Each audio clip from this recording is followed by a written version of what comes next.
Yeah.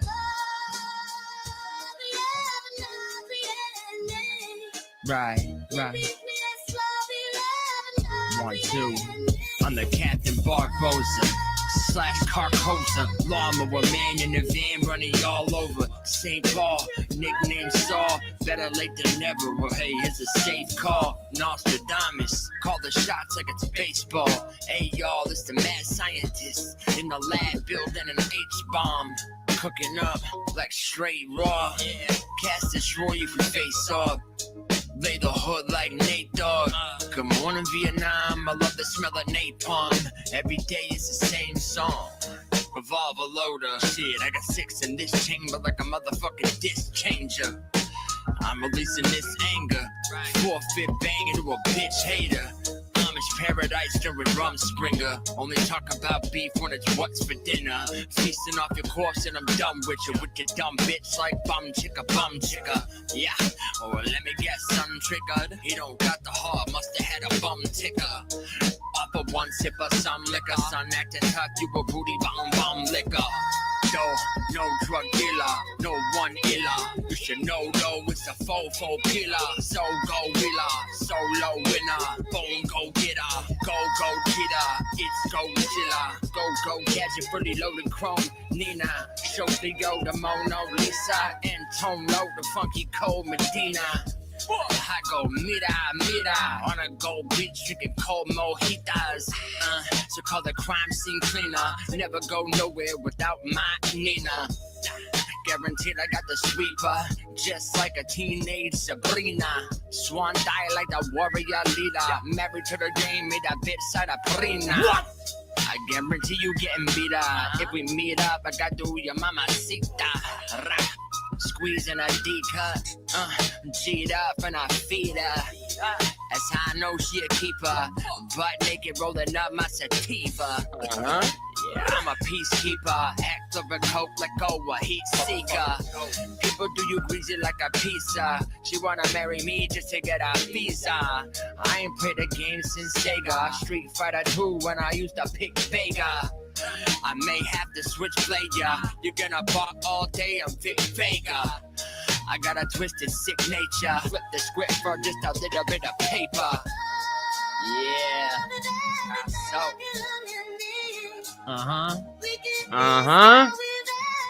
Never know.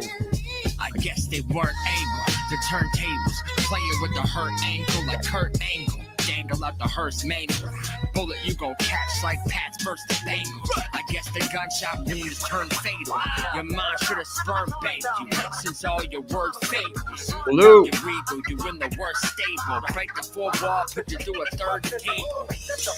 Picasso, the art painter. Dark clouds start to rain, I'm an archangel. Archaeologist, I carbon date you. The Ark of the Covenant cannot save you. Yes, sir. That is me, Pablo Picasso, Barbosa freestyle. Make all kinds of fire music. Check it out on the page if you're new here. So we are multi-streaming. Not feeling the hottest. I think I'm getting a little sick, but it's all right. We're gonna get into some things nonetheless. So I don't know if you guys seen this little Yachty interview. Oh my god, bro. It's like I find there's points where I'm like, I can't hate these newer rappers anymore. And then they go and do something that completely redeem them. No, I'm just kidding. It's like they just make you more and more on board with just saying, get rid of this whole generation of mumble rappers. They're all trash. But then we got the Shia LaBeouf interview. I know these all happened like a little, like, you know, people are like, oh, this is all late. You're late. Listen, I've been busy, okay? And it's just stuff I didn't really want to bring to the show because it's going to take a minute. I think I'm going to play the whole Shia LaBeouf interview. We're going to get into that. So, but without further ado, let's get right into this Little Yachty. And I'm just going to play it because, like, I almost agree with, like, kind of what he's saying, but at the same time, it's like, bro, pick and choose your battles, bro. Choose what hill to die on. If you're gonna make a point, at least like pick a good example of the point you're making. At least pick a good example. You know what I mean? So let's get right into this intro. interview. So funny. I remember when I went to do my research on just like the music that came before me. It was a lot of bullshit that came out in the 90s. There, I mean, that's fair. Bullshit that came out in the fucking 80s and early 2000s, but they act like only the 2016 and up. I just think it was a little more. I think it was a little more. It was a little more elevated. Sure, the amounts of bullshit, but not all of it. No, you're right. There's some stuff out there that, but it's so crazy. I remember in 2016, before I did my research, I didn't know this. If it was 2016 and I knew it was so much bullshit in the 90s, I'd be like, yo, y'all fucking tripping. You know what I'm saying? It was a lot of weak ass shit going on out there. And just to be, as a matter of fact, actually, you know what's so crazy to me? I think about all the time. I always think about the first song in hip hop. I hope this don't fry me. It probably will. Yeah, and I always think about a hip, a hop, a hip. Rapper's Delight. Ooh, up in the boom. You know what Yeah. I'm saying? And I'll be thinking like, damn, ding, diggy, bedunk. Bro, listen. I'm not even mad at saying Rapper's Delight is kind of weak. For real. Like now, clearly you didn't grow up listening to it. Like if you were a kid growing up on rap music, Rapper's Delight hit every time. But how do you not even know the words? How do you not even know the words to Rapper's Delight? He's like, diggy bang, diggy, diggy, diggy. What? You don't even know the words to Rapper's Delight? It's like the most sing-songy, sing-along rap song there's ever been. Now, to call it weak, like, lyrics-wise, look, I'm not mad at calling a song weak that was written by a white teacher and given to people to be, like, a pop song. But to say 90s hip-hop is trash, to say, well, there was a lot of weak stuff going on in the night, I'm not even going to totally disagree with that. Like, there was some weak shit. But, like, even the weakest shit in the 90s is still infinitely better than anything Lil Yachty's ever done. Ever. But I love how the point you're making, 90s hip-hop was weak. And then the example you go to is a song written in 1979. And yes, I know he also said end 80s and 2000s. Still not. Like, if you were going to say some of the 80s rap is weak with the, I'm going to tell you a story about me and my bae, like that type of shit. Like, I'm not against it. Yeah, some of that 80s shit, it's like kind of corny looking back at now. But at least they were telling a fucking story. And if you're going to say 90s hip hop is weak, don't point to a song from 1979 to make your point. Like, what the fuck, dog? Y'all be really acting like we just got down. Like, we got down, just couldn't. Hello, like, we was the only niggas saying some shit that didn't make no sense. You know what I'm saying? Niggas was hipping and hopping and hooting and hollering. How you gonna hate on the song? Like, there was hipping and hopping when you in the genre of hip hop. You fucking bro, I swear to God, these kids, man. Is he all right for real?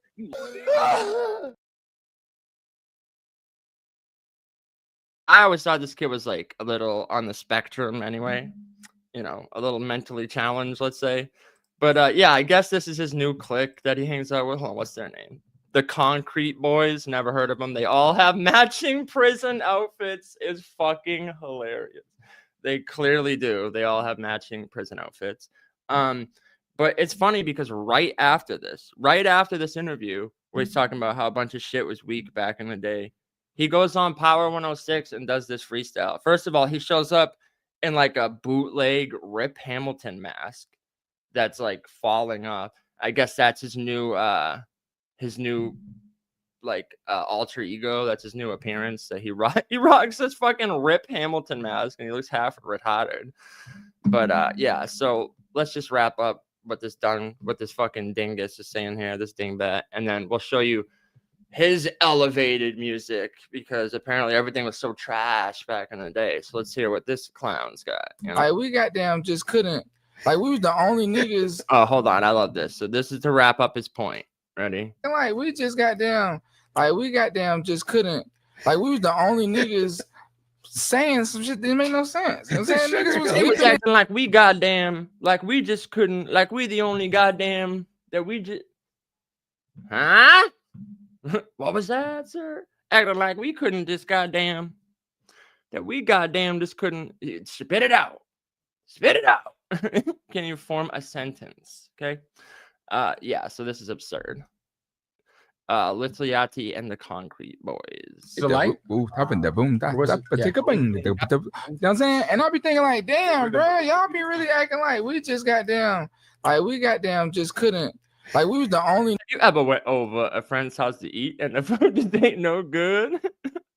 Like, how you gonna hate on Rappers Delight, dog, and not even know any of the words? Not even the main one is insane to me. So, yeah, hold on. Where's this Little Yachty freestyle? But also, yo, this is just real quick. I want to show y'all. So, you know how I did the Oompa Loompa diss song to that kid like a year ago? Well, I randomly came across this 50 Cent dissing T.I. Shorty. Small, too small, 5 foot flat, looking like a little lab rat. Rubber band man snap, bro, looking like she from the chocolate factory. On skin, green hair with a tragedy. Tiny by name, trolled by face, should've stayed in your lane. Out of place, pocket size, King Big Swing. This got a fist in the mouth from the greatest down south. Tryna act tough, not enough. He's looking up at the world with screaming of a girl. Lord caught him with the left hook. Now he's shaking like a leaf. 30 teeth, he and me to be. You know, they're all calling him a genius and shit. So I'm like, all right, you know, I did it a year ago, but okay. Did it a year ago, but they're gonna give this dude all the credit because 50 Cent's the king of pettiness. Like, I didn't need AI, okay? I didn't need AI. I superimposed dude's face on Oompa Loompa and made the greatest diss track of 2025. Yeah. So yeah, this is after Little Yachty's whole spiel about how rap was way more trash back in the day. He goes on Power 106 and drops maybe some of the worst freestyle I've ever heard with his whole gang here, the Concrete Boys. At least they changed their prison outfits. I'll give them that. But look at this fucking Rip Hamilton mask, the Little Yachty's wearing. Like, why? Why? This looks like what you'd wear if you were going shooting. If you're going to the shooting range, he's got the earmuffs on and everything. Oh, let's put that volume. I know my brother brought through the team. It's Us Volume 2 on the way. Why is this project important to you, man? I think it's important to me because these people are important. to me, you know, see it. just showcasing the talent and the energy. So it's important to me because they're important to me. I feel it. I'm loving the passion. The team is here. You know we got the ball. It's like, why is this music important to you? Why does this project mean anything? He's like, because my homies are important. Okay, I get that for you, but why should we give a fuck about the music? We don't know these dudes. We don't know fucking Cool in the Gang here. So why should we care about this project? Is ready, yo, Rio. You ready to go? All right, let's drop that beat, man. Let's get the people what they came to see. Just Incredible's freestyle series. Let's get Hey, man, you and they got 100 things going on and really got time to keep this shit out the dome, this shit out the phone, but it's still from the heart. All right, I'm with it then. I ain't got out the dome, it's out the phone, but it's still off the heart. What? So after dissing Rappers Delight, which he couldn't even get the lyrics to, he then proceeds to go on the show and freestyle out of his phone. Motherfucker trying to redial freestyle. But it's still from the heart. All right, I'm with it then. Let's sit on the ones and twos. I'm with it then. $1 million worth of didn't work in my mouth, so listen when I speak. Let's do it, bud. 15 West, I'm moving like a southern cracker.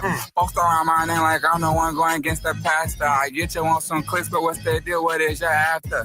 Cut super dark, just like my last name, Caster.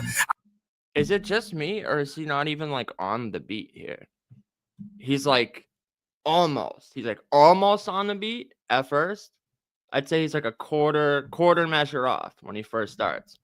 But then he's like, he starts rhyming this pattern that's like not even, and you don't always have to be exactly on the hits of the hi-hat or the, and it's not just that he's not on the like percussion or melody. He's like off in another fucking planet with this fucking kid. Like, what the fuck? Southern cracker. Folks around my name like I'm the one going against the pastor. I get you on some clicks, but what's the deal? What is your after? Cut super dark, just like my last name, Caster. I ain't Stop super dog, just like my last name Caster. But I'm on the scene to be, you know, I'm on the pasta. Like, this is not only trash, it don't even fit to the beat that you're rapping it to. And you're saying it with the confidence of Rocky Dennis. The confidence of Rocky Dennis, the Elephant Man. They deal with it, you're after. Cut super dark just like my last name, Caster. I ain't never lied, I spoke the truthfully shit on absent. I can tell you're faking all the way down from your accent. Just killed the kids, I'm too convinced it was an accident. Cause any nigga with a liquor sense don't know how to try this shit. Rose Anybody with a liquor sense don't have to try this shit. I'm convinced it's not an accident. I'm convinced it's not an accident. was so big, feel like I could damn near fly that shit. If I dream about And then fly that shit. it, when I wake up, I'ma buy that bitch. I don't want no pointers, every stone, I supersize that bitch. I hit and I disguise on it. Matter of fact, I hit on a hole like I despise that bitch. Back breaker, fuck a salt shaker like a video game tester with some real players. Too tied in like big Fucking take it like a salt shaker, play it like an Xbox. What? Hold on. disguise on it. Matter of fact, I hit on a hole like I despise that bitch. Back breaker, fuck a salt shaker like a video game tester with some real players. Too tied. What on God's green, bro? That wasn't even like a, you know, sometimes like you can be on a rhyme and then you can transition. Jay-Z does this a lot. The transition rhyme, like on the third, doesn't have to be on the same rhyme pattern. Like you can go off of it and start another rhyme scheme or pattern. It doesn't, you don't have to finish the four. Like, but he just like went off in a whole other bad bitch. I give it up like a video game salt shaker. How we like, what? We real players. The bitch I hit and I What on God's green earth just happened? this shit. Rolls Royce so big, feel like I could damn near fly that shit. If I dream about a whip, when I wake up, I'ma buy that bitch. I don't want no pointers, every stone, I supersize that bitch. I hit and I disguise on it.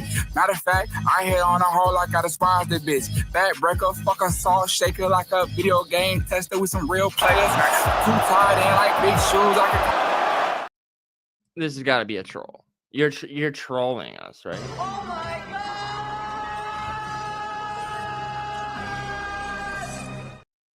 Oh, make it like a video game tester with some real players. Too tied in like big shoes, I could call the mayor. Comment boxing never been my thing. I get real paper, I ride with some street slayers. Block sweepers, not peacemakers. Pretty Santa, he the non-scripted real undertaker. They hate me, but it's nothing major. Can't care for one, life is greater. I ain't too, couldn't like the flu. I love all the haters. Yes, sir. hate on me. I put button calculator, but something like a skyscraper, but life is greater. I get cheese just like a grater.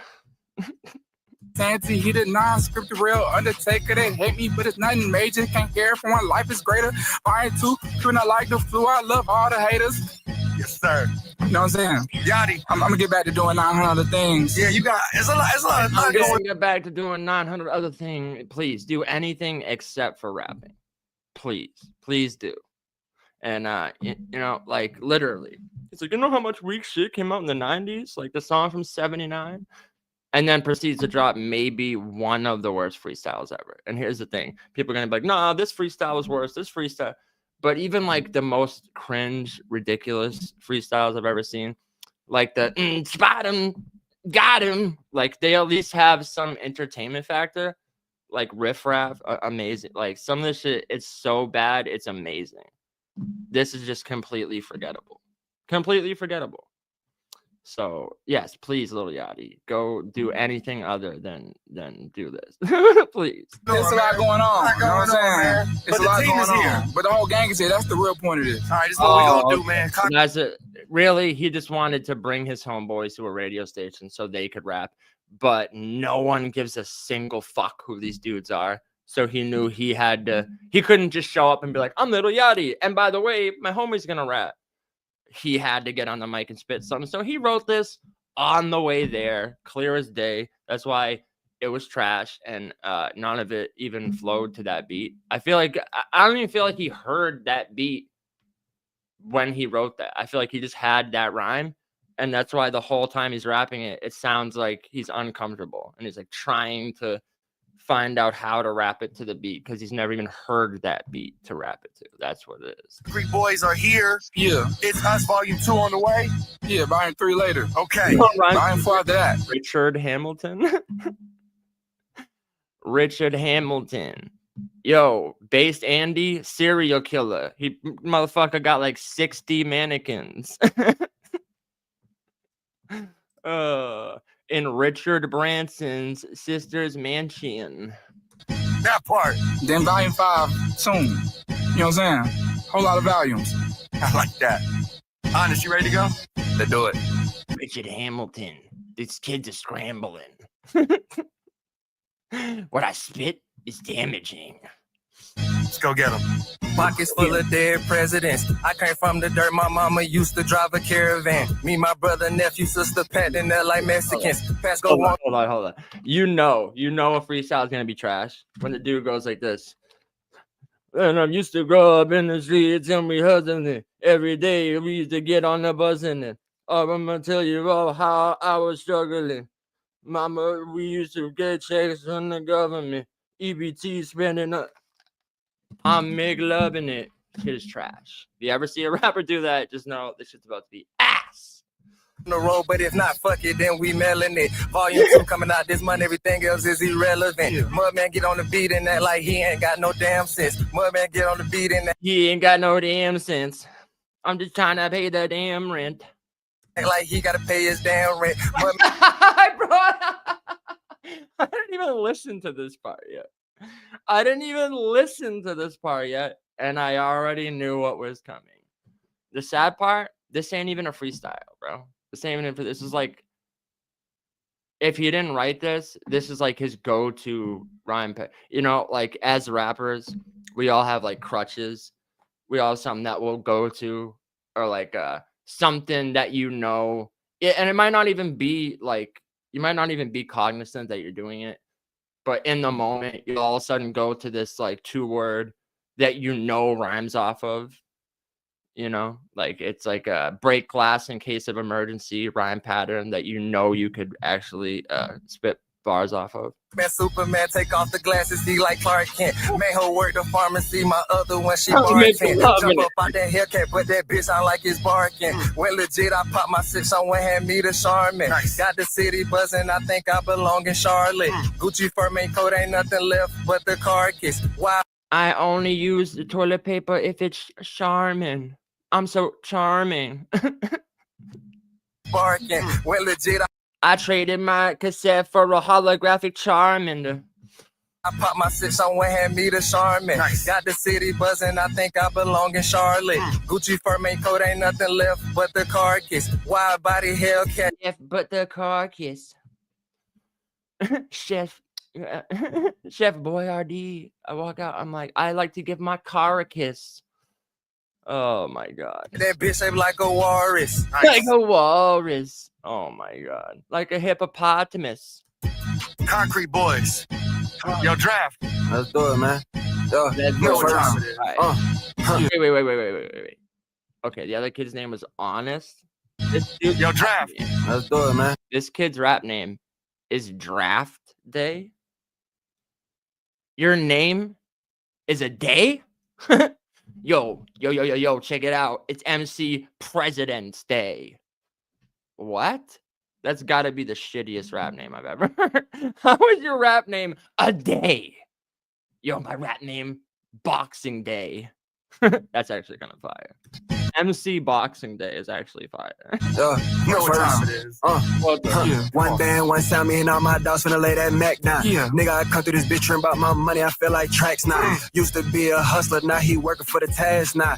Nigga was born to snitch, safe to say I'm bored of the bitch. I ain't even get that let out of yarn yet. PJ, I'm bored of the bitch. You should have seen the pop up. This dude at least can like flow on beat better than the other two. The lyrics are kind of ass. He does have like a certain like aura, and you know, he's on beat. I don't know. I'm trying to not just be like a complete total hater. Like his name sucks, his bars aren't good, but he's at least on beat. Well, last night, shit was dark as my tent. Then the 5% on some limo shit, you dig?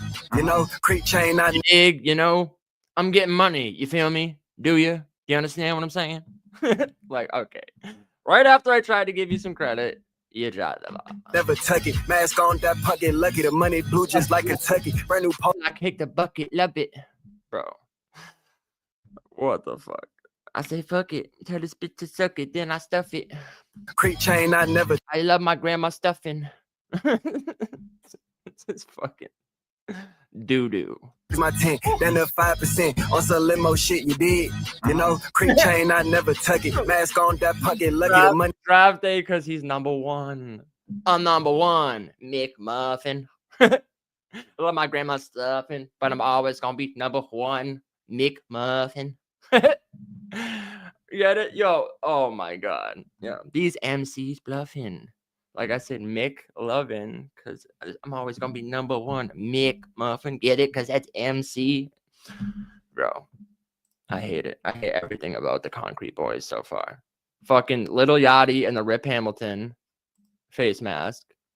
Number 2, Honest doing the fucking when I read down on my head because I'm killing it every single time, and you know I am ripping it, spitting it. Trash. And then you got this dude who's like, every time he says a bar, he's like, you feel me? You dig? 5% like a limo. You get it? Draft. Let's do it, man. Let's do it, man. Yeah. Yeah. Usually you can tell how trash a rapper is about to be before they even get to the words by their self-hyping before the verse starts. Yeah, okay, yeah. If their energy there is already on some like soft boy emo shit and they're like, yeah. Like, you already know it's going to be trash. Dog's my 10, then the 5% on some limo shit you did. You know, creep chain, I never tuck it. Mask on that pocket, lucky the money blue just like Kentucky. Mask on with that fucking lucky. What the fuck? What's a fucking lucket? What's a fucking lucket? Hold on, let's put on closed caps. Am I bugging? You know, creep chain, I never tuck it. Mask on that pocket, lucky the money blue. Mask on with that pocket, lucky. Huh? Just like Kentucky, brand new polo, it's a rugby. I can't trust no hoe, ain't never gonna let me. She must feel lucky, she must wanna suck it. Fuck it, I just no hoe, she must love me, must wanna suck me, must wanna fuck me. Battle with bands, he battle with budgets. LA leaguers ain't seen no shit like this since LA seeked them. Double up factory rims, you know I'm creep, so I had to tweak them. It's us. You. Us. Yo, draft.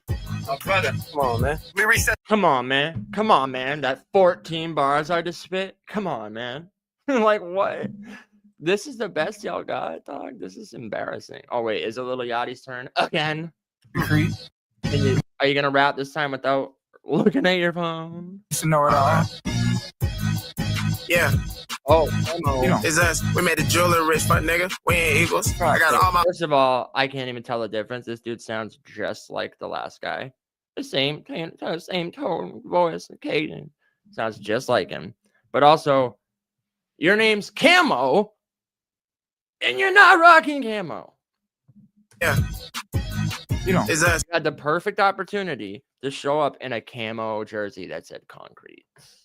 We made the jeweler rich, fuck nigga. We ain't equals. I got all my hoes crossing the street in a single file line like the Beatles. I done fucked that bitch and all her friends out of group chat calling me evil. Yeah, baby Creed on the first. Yeah, I found fuck that bitch. SoundCloud rapper, you know I'm a bitch. I'm not saying you're trying to get rich. Like, what? Why is every single verse the exact fucking same, bro? My camera froze. Oh no. Oh, you mean me? You mean me? Not what I'm playing. I turned my camera off for a second. But is that what you're talking about, or the video itself? Hold on one second.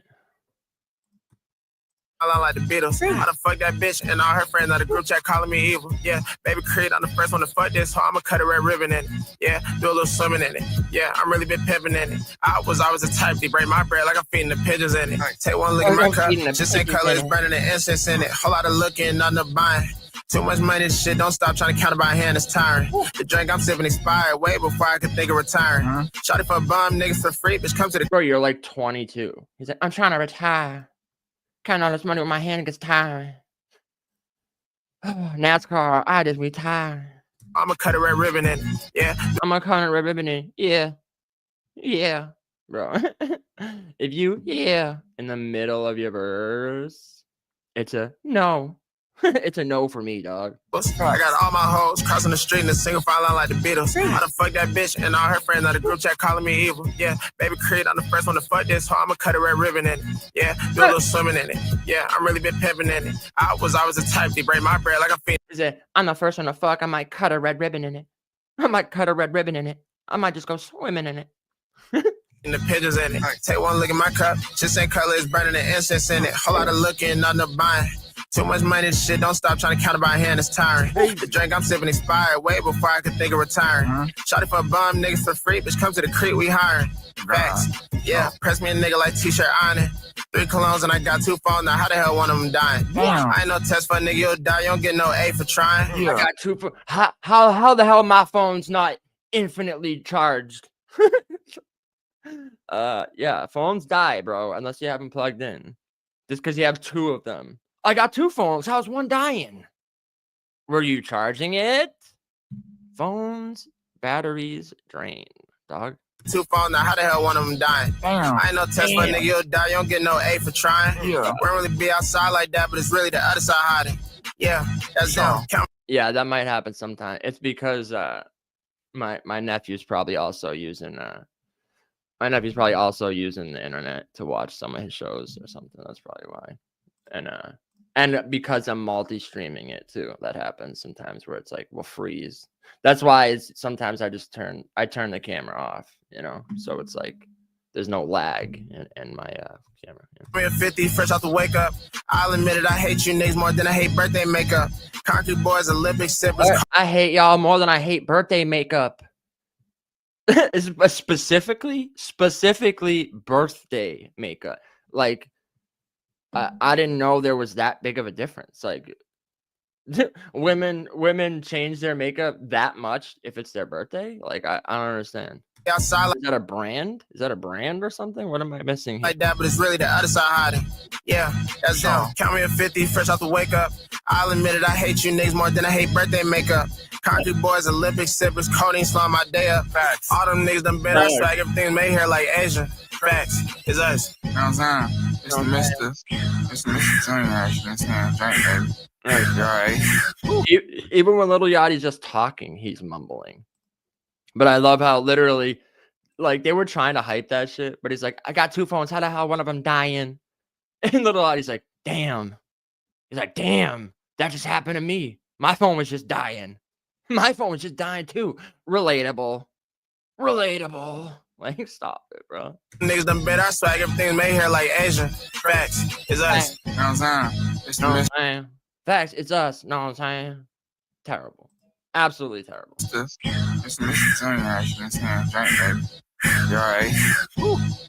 And nothing else to say. Yo, what you got Why for does he keep going?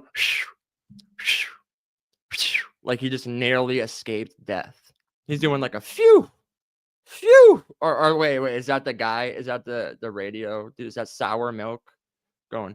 Whew, it's finally over. Woof, I don't have to listen to another shitty verse. And he's just phew. Oh wait, it's this dude's turn.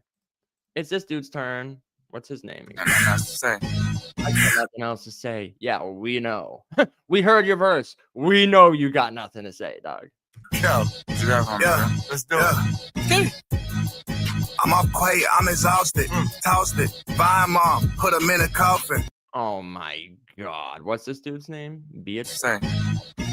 Yo, what you got for me, Yeah. bro? Let's do it. Yeah. What you got for me, man? He's like, what you got on my 40, homie? Ski. Ski. I'm off. DC2 Trill. DC2 Trill. That's this dude's name. Quiet, I'm exhausted. Tossed it. Bye, mom. Put him in a coffin. Nigga got tired of me flexing. I do it often. I'm bossing. Nigga, the dentist love me. I keep on flossing. Oh my god. You can't be for serious. You can't be for serious. And I'm gonna be killing until I'm in a coffin. I do it often. Let's be honest. I'm Boston. My dentists hate me because I'm always flossing. It gets exhausting. Bitch, I'm from Boston. I don't get no cake unless it's frosting. I prefer vanilla frosting. Bro, what? I'm trying to make enough money for my offspring. Cash on the table. I do big deposits. This shit getting full. Shit busting out the closet. Yeah, Bruce pockets. Something's coming out the closet. Something's coming out the closet. For sure, for sure. For sure, for sure. I'ma bust it till I come out the closet. Fat check, bucko. Is he all right? For real? You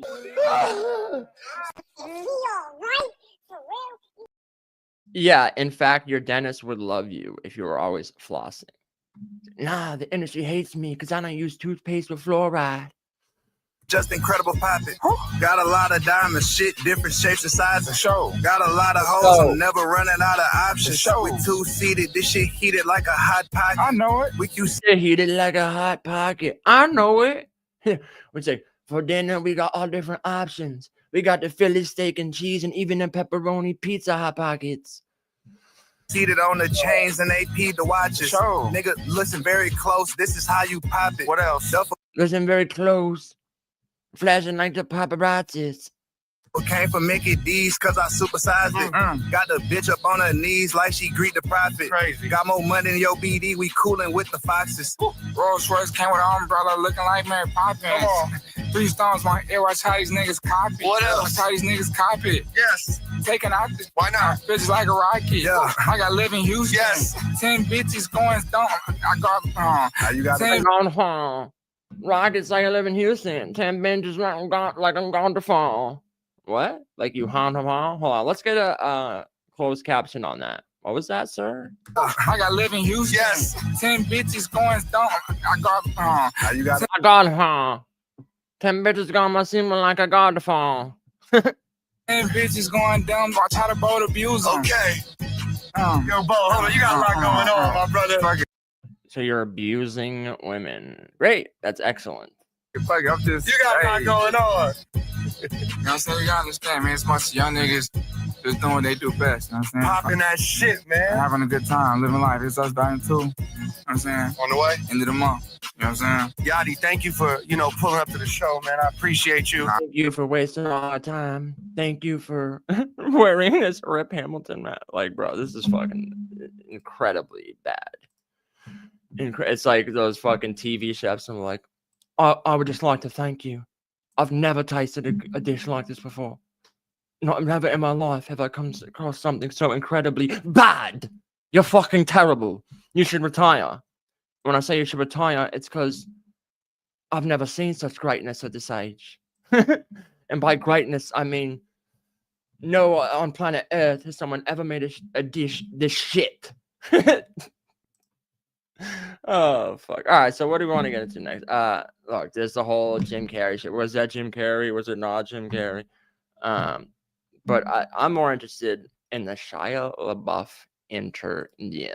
So if you don't know, Shia LaBeouf was arrested during Mardi Gras. He got in a fight with these dudes. Salute, bro. Salute. Yeah, let's get into this fucking Shia LaBeouf interview because it's fucking hilarious. Pure comedy. This dude literally at one point he's like, yo, big gay dudes scare me. He said big gay dudes scare me. And I think it deserves to be highlighted. This is so funny. But okay, so if you didn't know, you didn't see it, yeah, he got into a fight at Mardi Gras and he got arrested. Then he got back out the same night and he was seen again partying the same night he got out. People were talking. It's just him with the shirt off. He's like, yo, my favorite thing that Shia LaBeouf does is when he talks in the Cholo accent.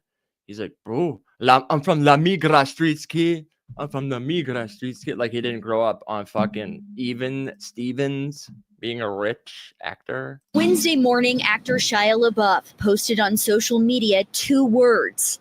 Free me. Free it me. Comes days after his Mardi Gras Day arrest, during which the actor reportedly shouted homophobic slurs and "I'm a Catholic." I mean, what's wrong with that?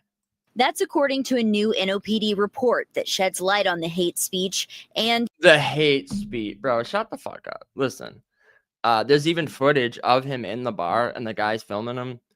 They look I don't blame him. I don't blame him for being weird. And then in the interview, he says that these dudes were trying to like touch his leg.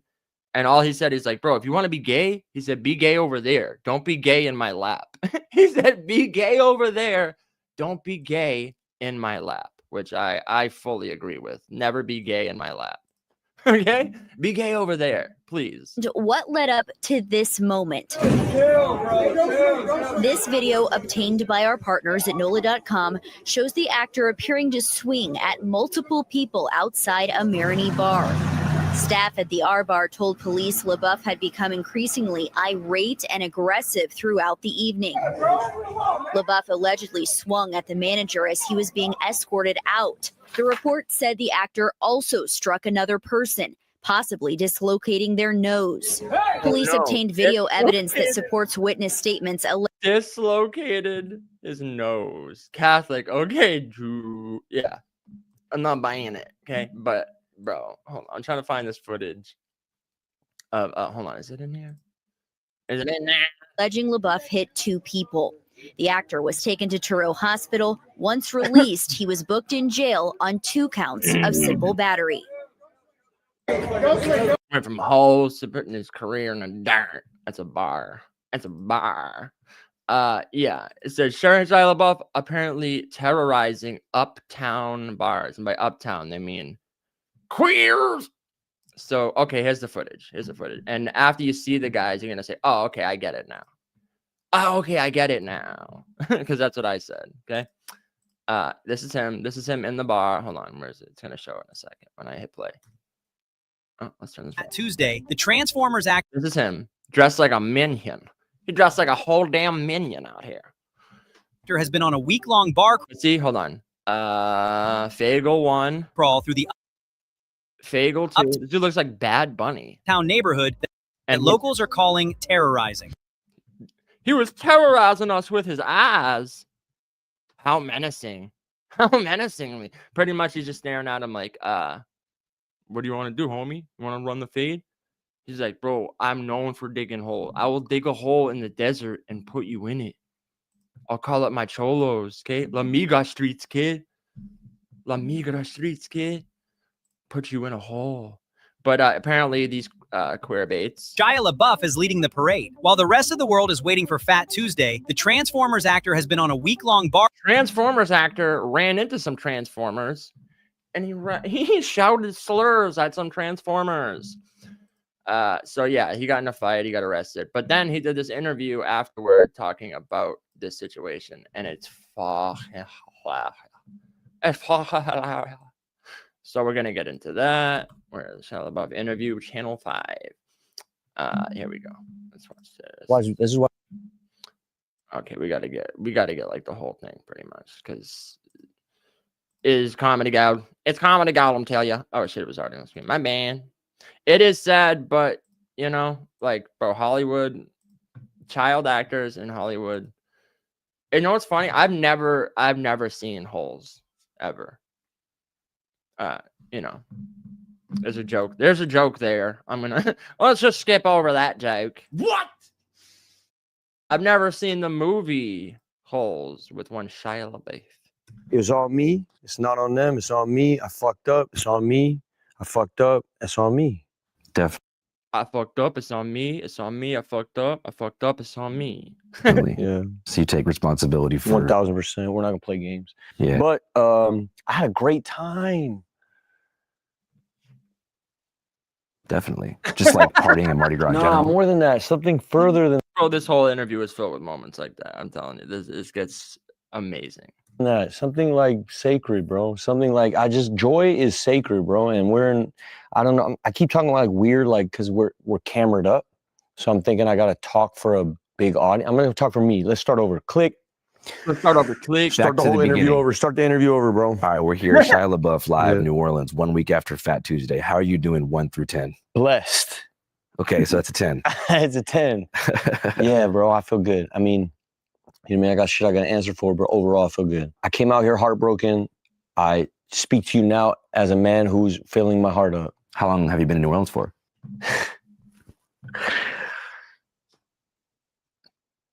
Maximize your system performance. Every question you can't just be. How long you been this in this citizen state? Literally, like every question can't just be like, oh, how long you been on here? Oh, I've been out here for like 2 months. You know, just enjoying it. Like every question turns into its own fucking like it's theater. It's theater to him. He said, hold on, let's start over. I was being performative. Start over. 12 days. So did you come down like for Mardi Gras, or you came down like as a No, family? no. So the fire Dressed like a public defender, 100%. first happened in Pasadena. My dad was in Vietnam. He's got Agent Orange. His whole shit, he can't breathe. Bro, what? Hold on. Listen to how quick this sidebars. 12 days. So did you come down like for Mardi Gras, or you came down like as a planned move? No. So the fires happened in Pasadena. My dad was in Vietnam. He's got The fires, how long, like, did you come down here just for Mardi Gras? The fires happened in Pasadena. My dad was in Vietnam. Got Agent Orange. What? How did we get to Agent Orange in Vietnam? How? Agent Orange. His whole shit, he can't breathe. So he had to get out of Los Angeles. So when the fires happened, we all evacuated. My pops was like, I'm never going back. Set it up over here. We got family in Appaloosa and Abbeville and Covington, Mandeville. Like LaBeoufs are a name out here. Like they matter out here. LaBeoufs are a name out here. In fact, look at my family lineage. We own castles. Never heard of the LaBeouf factory? The LaBeouf castle? Like what, dog? Dad had Agent Orange said, I ain't going back. And look like Theodore, Richard Gilbert LaBeouf. And look, it's like LaBeouf. You know, there's like LaBeouf parks and LaBeouf cemeteries. There was 3 brothers that really mattered out here early days, and I kind of never paid attention to it. I had a grandmother who was a lesbian, so she ran off with Ginsburg as a beard. He ran off with Ginsburg to be his beard, to be a beard for Ginsburg. Who was a lesbian, so she, bro, and he is. The entire interview is this disjointed. I'm telling you. Early days, and I kind of never paid attention to it. I had a grandmother who was a lesbian, so she ran off with Ginsburg as a beard in the 50s. Ginsburg, like the beat poet from the Bay. Yeah, and there was a whole beat thing going on, and she dipped off with them, and then she found herself on some gambling casino. It's a long story. Her name was Jacqueline Joy Ginger LaBeouf. She was a friend of Allen Ginsburg. So her. For real? He said Jacqueline Joy Ginger LaBeouf III ran off with Ginsburg to be his beard. Her family was deeply Catholic out here, and they didn't fuck with her being gay. So she had to move out there and change the spelling of her name. So LaBeouf out here is Lebeouf, and my name is Labeouf, and that's because of her. She basically said, fuck you to the family out here, moved to Los Angeles, Venice with Ginsburg. They had a beatnik poet fucking house down there in Santa Monica. And that's where my dad was conceived and born and all that. So the LaBeoufs, the Labeoufs, the weird spelling, we all grew up. L-A-B, because we got beef in L.A. You spell it L.A. beef. In LA. Like I have a half sister named Michelle. She lives in Utah, and she's married to a Honduran man, Dennis. Good Honduran man. They got 2 beautiful kids who are going to be incredible. Anyway, blah blah blah. So it's my 2 different families. You got the LaBeoufs for real, the Cajuns for real out here that I'm trying to get to know little by little. I haven't looked at you in a long time. Sorry, bro. It's okay, bro. You're deep in thought. Yeah. I haven't acknowledged your presence. I've been deep in thought. I haven't acknowledged your presence in a whole minute. Wow. That's no good though, huh? I need to look at you more. So let's start there. So what did you ask me even? I mean, most you ask me even. No, you went on a whole tangent about the real LaBeoufs and beatnik poets and Ginsburg. My dad had Agent Orange, and now they're the real LaBeoufs over here. And have you ever heard of LaBeouf Cemetery? And then he looks up, he's like, I haven't even looked at you. Let's start there. What'd you ask me? What did you even ask? Like, how did you get down to New Orleans in the first place? Yeah. But it was like a permanent move that you're planning? Family on both sides. So, you know what I mean? Heartbreak. Shit didn't work out. Had a dream that I was trying to build in Pasadena. It didn't work out, you know, Why'd you come out here? Family. You know, heartbreak. Had a dream. I had a dream. What the fuck? Because of me. And then, so I moved out here and started trying to build something new out here, like a landing pod.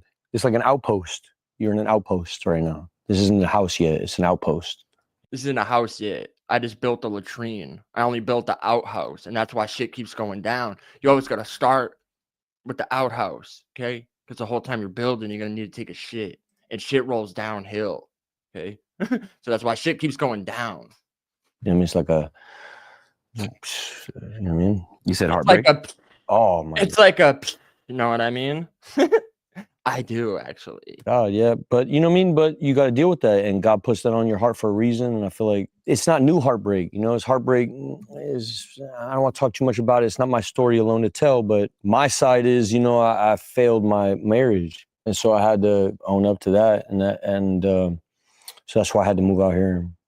So I moved out here and started trying to rebuild. Was having a good time, and then hit a roadblock right there. Where do you think that roadblock began? I think that roadblock began with cloud chasing. In what sense? I'm a bright light G, so I come out here. I'm out here, and sexy.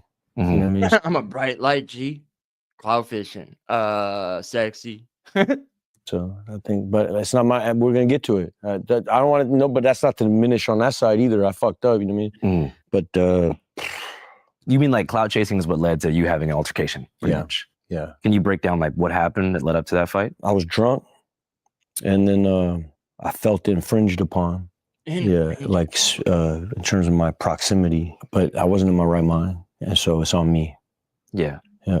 Just trying to get into the mechanics of how that happens, because, you know, so much of this story is about you being a public figure and being in the limelight for so long.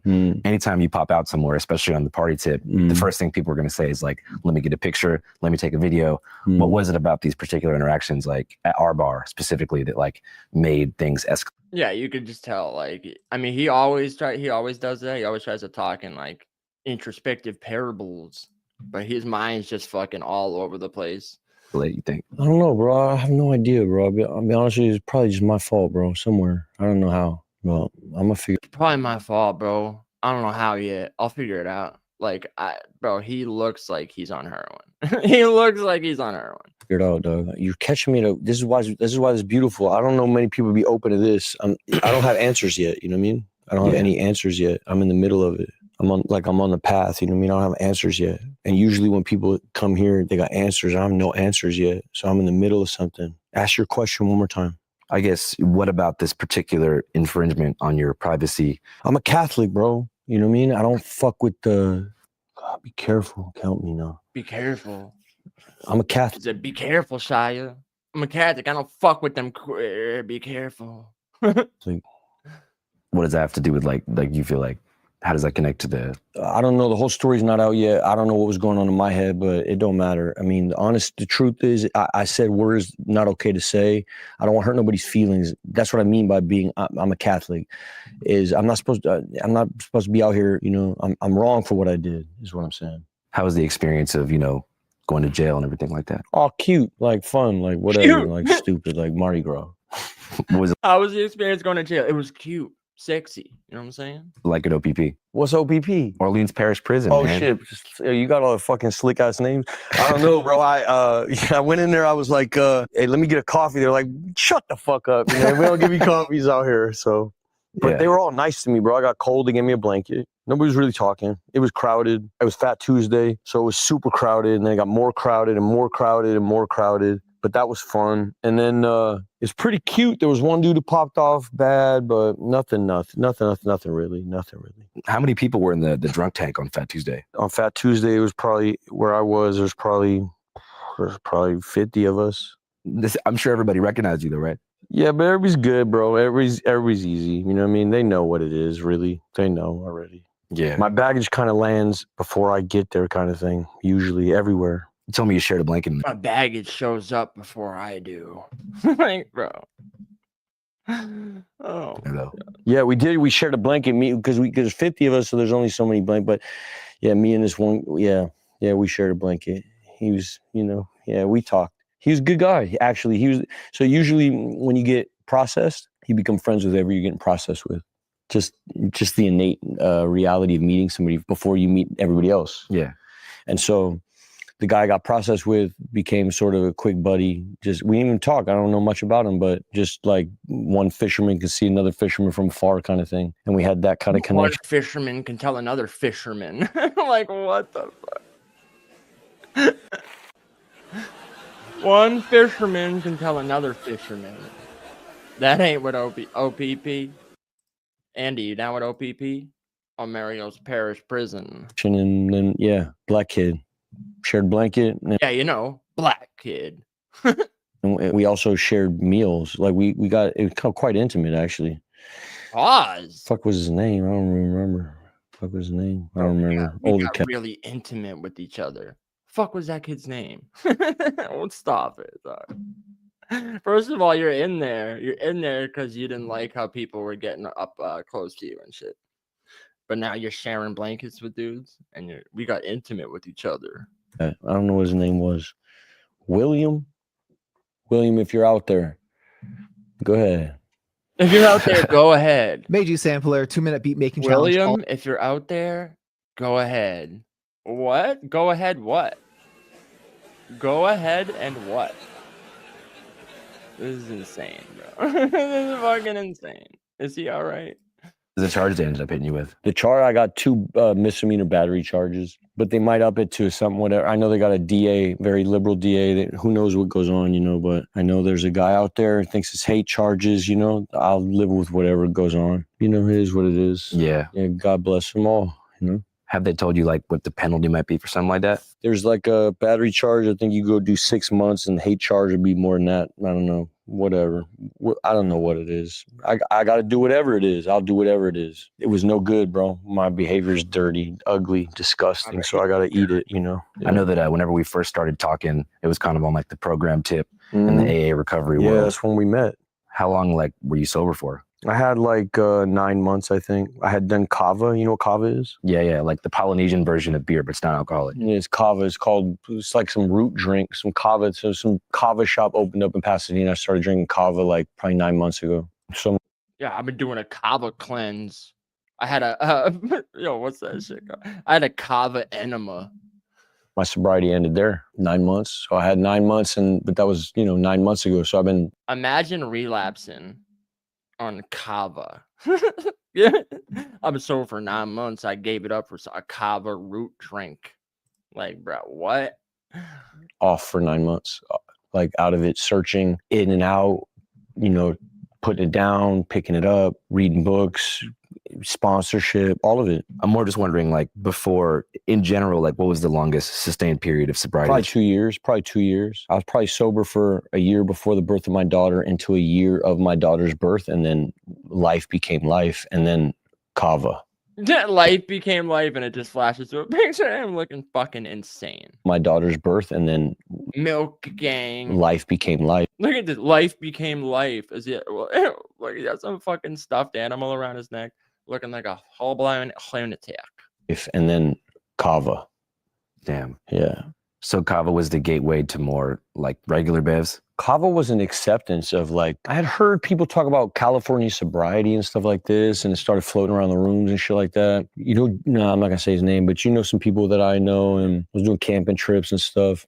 Dudes were talking about ayahuasca, spiritual journeys and shit like that. And we're talking about deep, like how to get to God and stuff like that. Joe Rogan, you just get flooded with a whole bunch of info, and I heard about being California sober. California sober is fucking hilarious. As a sober man, then it was like, I remember being on a road trip with a kid, we wound up in Barstow or something like that. Went to an AA meeting, and one of the guys that was in the meeting was, I shouldn't have said it. I said it again. Hey, bear with me, bro. You know what I mean? I'm not on the wagon at all. And so everybody who fucks with that, I don't claim it. I don't want to hurt what you got going on, I know there's people that depended on me and people that look to me to be some kind of sobriety, stability, and like some pillar of this shit. I'm just a man. I'm trying to find it. And Elior. Hold on. Good. You good, man? So let's get no. It's not like that. No. It's not like that. What the fuck, bro? Like, you should not have done this interview. Straight up. What the hell was he thinking? So the shit that hurts in terms of me feeling free here now, in terms of my sobriety, is the guys that were under me that I was sponsoring, that depended on me, and their lives were in precarious spots that I was sponsoring, that I'm going to deal with. You know what I mean? That shit hurts the worst. You know what I mean? If you ever been in this thing, you know what sponsorship is, and it's a big responsibility, and there's a lot to deal with, bro. A lot to deal. Imagine Shia LaBeouf being your sponsor in AA or recovery. Like that. Yeah, that was your first mistake. Picking Shia LaBeouf is your sponsor in recovery. What the fuck? Deal with. I'm going to be honest with you, man. And this is crazy stuff to say out loud, I guess, but I need to say it out loud. Is, bro, I grew up in these rooms, you know? So I've probably run a program since I'm 18 or something like that. Yeah. In and out, in and out, in and out. Longest I ever had probably this 2-year clip, but it wasn't the best part. 2-year clip. Bro, look, as someone who's sober myself for over a decade now, I can't stand the fucking recovery lingo, the way people make it their whole identity. Like, oh, I'm in these rooms. I grew up in these rooms. I got a 2-year clip. And it's like everyone thinks they're a fucking philosophizer. They think they got it figured out. They want to corner you and fucking tell you all about how they got it figured out and they can help you and shit. Like, it's just a joke to me. I'm gonna be real. Meetings are a fucking joke. It's a group of people that get together to fucking relive their glory days and remember about what it was like. They'll tell you these war stories for an hour with the biggest smile on their face, and then at the very end, they'd be like, "Man, I'm sober now." Or people use it as like personal therapy. They'll show up and bitch about these girls talking about, and then my mom this and my mom, and I had an argument, and they'll fucking go on for 30 minutes about the dumbest shit and arguing with their family and shit. It's like, bro, this is what I'm coming here for? Like, stop it. Stop it. So look, if it works for you, like, it is what it is. But for someone like me, I'm like, I don't even think about substances or getting high at all. I just live my life, and it's the last thought that enters my mind. Sitting in a room with people that are just constantly talking about drugs and wanting to get high, I don't see how that helps you not think about it. You know what I mean? I don't know. But if it helps you, it is what it is. For my life. And this is what I'm dealing with out here is like, I don't really know how to get to joy and run program, like as rigid as they run it. And the deeper, and this is not excuses, but the deeper in the program you get, you wind up in Catholicism, you know? So you feel like the restrictive nature of traditional recovery often leads you into a religious box? No, I feel like the restrictive nature of recovery leads you into unhappiness because it's rigid. And you feel like you're missing out on something. And there's a mysticism, there's a mystery that's inherent to health. Because you feel like the rigid nature of it makes you feel like you're depriving yourself of something. Yeah. And that would be the breadth of human experience. Yeah. Which is joy. Which is not just joy. I know program dudes that experience the joy I'm talking about. I remember how it first came in. There's a different kind of joy I'm talking about. I'm talking about a different kind of unhinged, maniacal joy. Unhinged joy. Yeah, I mean, bro. Is he off his meds or something? Like, I don't know. I'm not talking about giggles. I'm not talking about Kegels. Is that what he said? Like, I'm talking about freedom. I'm talking about I'm not talking about Kegels and Kava. Okay. Complete something like a. He was gonna say esoteric. What the fuck? Existential, something further than just like giggle, like the normie joy. Like flying on the highway. Like what? Yeah. On a motorcycle. No, further. Okay. Further than that. I'm further than that. Is what Mardi Gras is. So it's like a chaos therapy? No, it's no. Like, bro, this dude's just trying his damnedest to like meet him on his level, and he's doing a great job. The interview's doing a great job of like finding words for his fucking nonsense. And at every turn, he's like, no, but it's bigger than that. No, but it's not that. No, but it's like this. It's like, bro, what? Is what Mardi Gras is. So it's like a chaos therapy? No, it's can I read something to you? Yeah. Oh my god, bro. You fuck with GK Chesterton? I don't know. You fuck with GK Chesterton? What the fuck? Yo, you fuck with GK Chesterton, dog? It might be one of the funniest things to me so far. Oh, he is, but I sound like I fuck with GK him. Chester, He said I sound like I fuck with him. What? you fuck with GK Chesterton? I don't know who he is, but I sound like I fuck with him. GK Chesterton, this is big OG stuff, yeah? This is big OG stuff, He's a real bandito in this thing. Yeah, go do whatever you want. In terms of this Christian shit, he's real bandito, this guy Chesterton. Let me read this to you, yeah? And it speaks to me. Mysticism keeps men sane. I'm not trying to be dramatic, yeah? I heard some motherfucker say I was performative today, you know? It bothered me. Doesn't seem like it to me, man. All right, here we go. Mysticism keeps men sane. As long as you have mystery, you have health. When you destroy mystery, you create morbidity. The ordinary man has always been sane because the ordinary man has always been a mystic. He has permitted the twilight. He has always had one foot in earth and the other in fairyland. And I feel like that guy. Like, I feel like I want to encourage the luminosity, bro. I'm out here to fucking... The luminosity. No, thanks. Get it. It's Mardi Gras. I am not afraid. I was. Oh man, I love how he just keeps coming back to, like, he's trying to be like, yo, the mysticism, bro, the mysticism, and I got one foot in fairyland, and I got Mardi Gras. He's coming back to this fucking drinking and nonsense. Guys, this is not an advertisement, by the way, but did you hear that? Shut up. We're watching Shia LaBeouf, okay? We don't care about all that.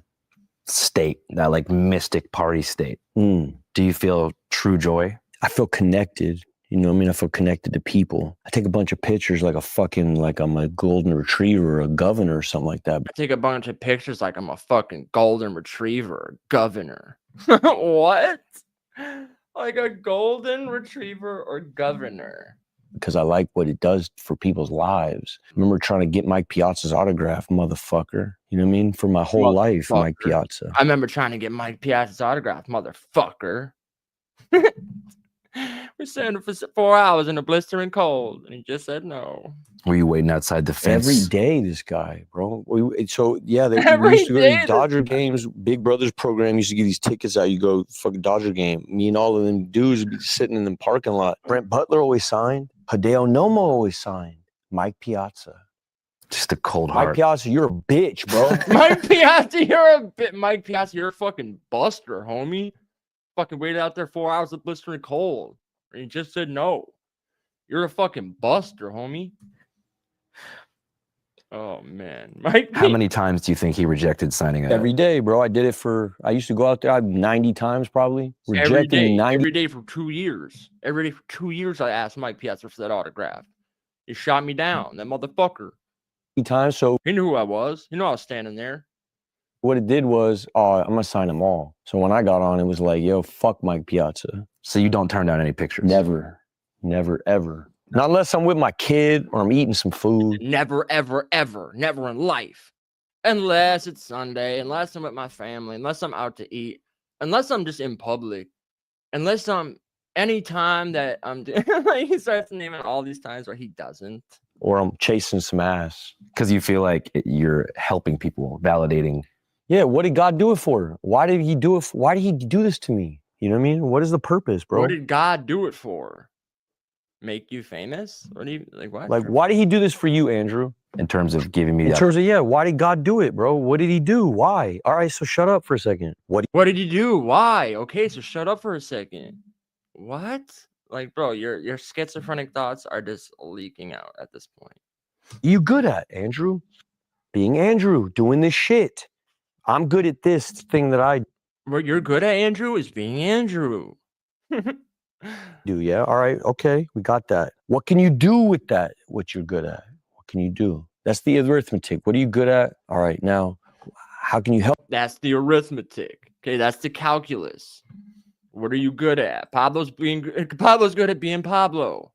Okay, what's the calculus on that? Let's break it down.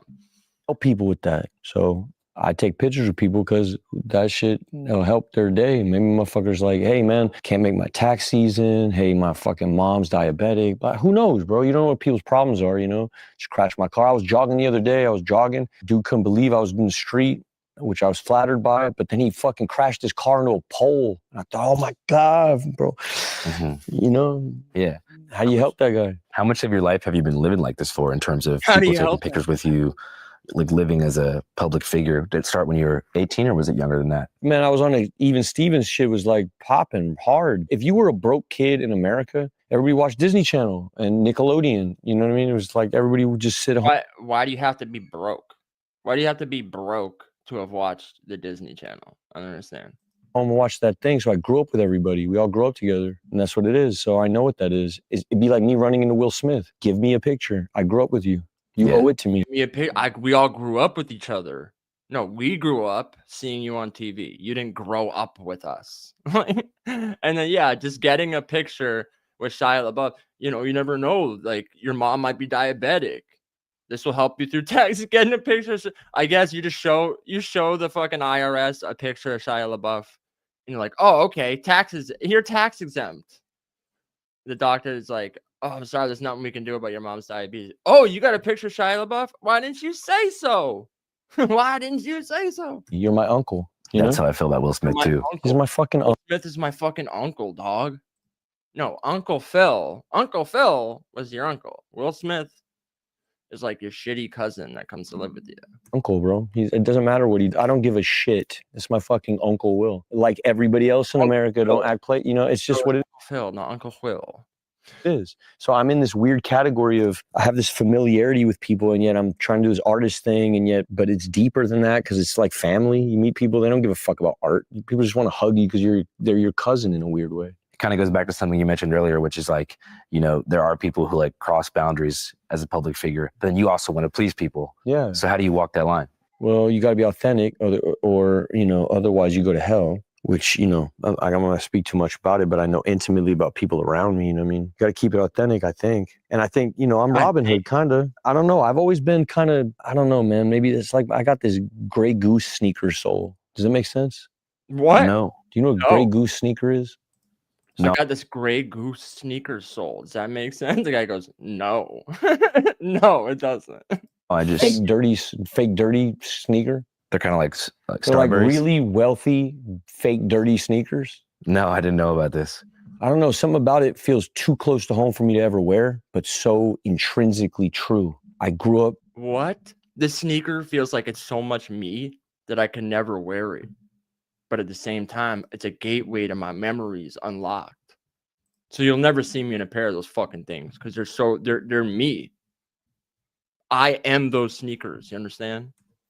Poor, and then I got rich as fuck early. You know, rich to me was $8,000 a week, which is what I was getting paid on Even Stevens. That's crazy, fucking stupid money, bro. That's You're cray rich. fucking stupid. So for me, That's cray fucking stupid money. But you grew up, we were a family. We grew up together. Me and the millionaire grew up together. Thought about money again after $8,000 a week. I thought, I am fucking balling. Everybody quit their jobs. Everybody got houses. So that alters your perspective. You grew up in Echo Park? Echo Park before that. And then we couldn't afford to stay in Echo Park. When the riots happened, Echo Park changed. The police force dissolved. There was a whole Rampart Division police. The whole Echo Park I knew disappeared. And it was replaced by Echo Park Now. Hipsters. I'm not going to say nothing, but it's different. And it lost whatever was there before. And there's pockets, but a lot of us moved to Boyle Heights. A lot of us moved to Bakersfield. A lot of us moved to Tahunga, Sunland, Reseda. If you had a little scratch, you made it to Burbank. You know, that was like Beverly Hills for the people that got pushed out of Echo Park. And so we went to Bakersfield first, and then my dad was in Tehachapi. He had to go to prison. That's why we were in Bakersfield. My dad went to Tehachapi for a while. My mom was selling fabric out of Bakersfield, made some scratch, moved us closer. We wound up in Sunland, Tahunga, and that's where I sort of grew up there, like from 9 to getting on, 8 to 9. So it really was like a luck of the draw thing or just talent randomly. No, I won the lottery. What the fuck is talent, Andrew? I won the lottery, fool. I completely won the lottery. Dude, I won the lottery. I won a scratch off. It's like that. It's like I scratch off. That's it. The fuck is talent? Won a scratch off lottery. There's no such thing as talent at all. Do you believe in talent? Yeah. Tell me. I think as an interviewer, like listening is a talent, but I do look back No, at certain things. that's a skill. Okay, so talent would be like juggling. No, that's a skill. Talent doesn't exist. Skill. I won the lottery, fool. Look, you ever seen the movie The Tax Collector? And he plays fucking Creeper. Creeper won the lottery, fool. Oh my god. That movie was like so close to being a good movie, and it just wasn't. Nothing cool happens the whole time. It's like the actors, all the characters, and it's like it keeps being like on the brink of you think something cool is gonna happen, and then it's like just shit every time. Or which is also a skill. Being able to exhale for 2 minutes straight without Which is also inhaling. a skill. So then by that criteria, I guess there's no talents. Correct. There's only push-ups. There's So only even Steven's thing just push-ups. hit random. There is no talent, only push-ups. What? No, it didn't hit random. I was prepared for the moment. My dad was a hustler. He was taking me to comedy clubs all the time. I was talking shit to adults all the time.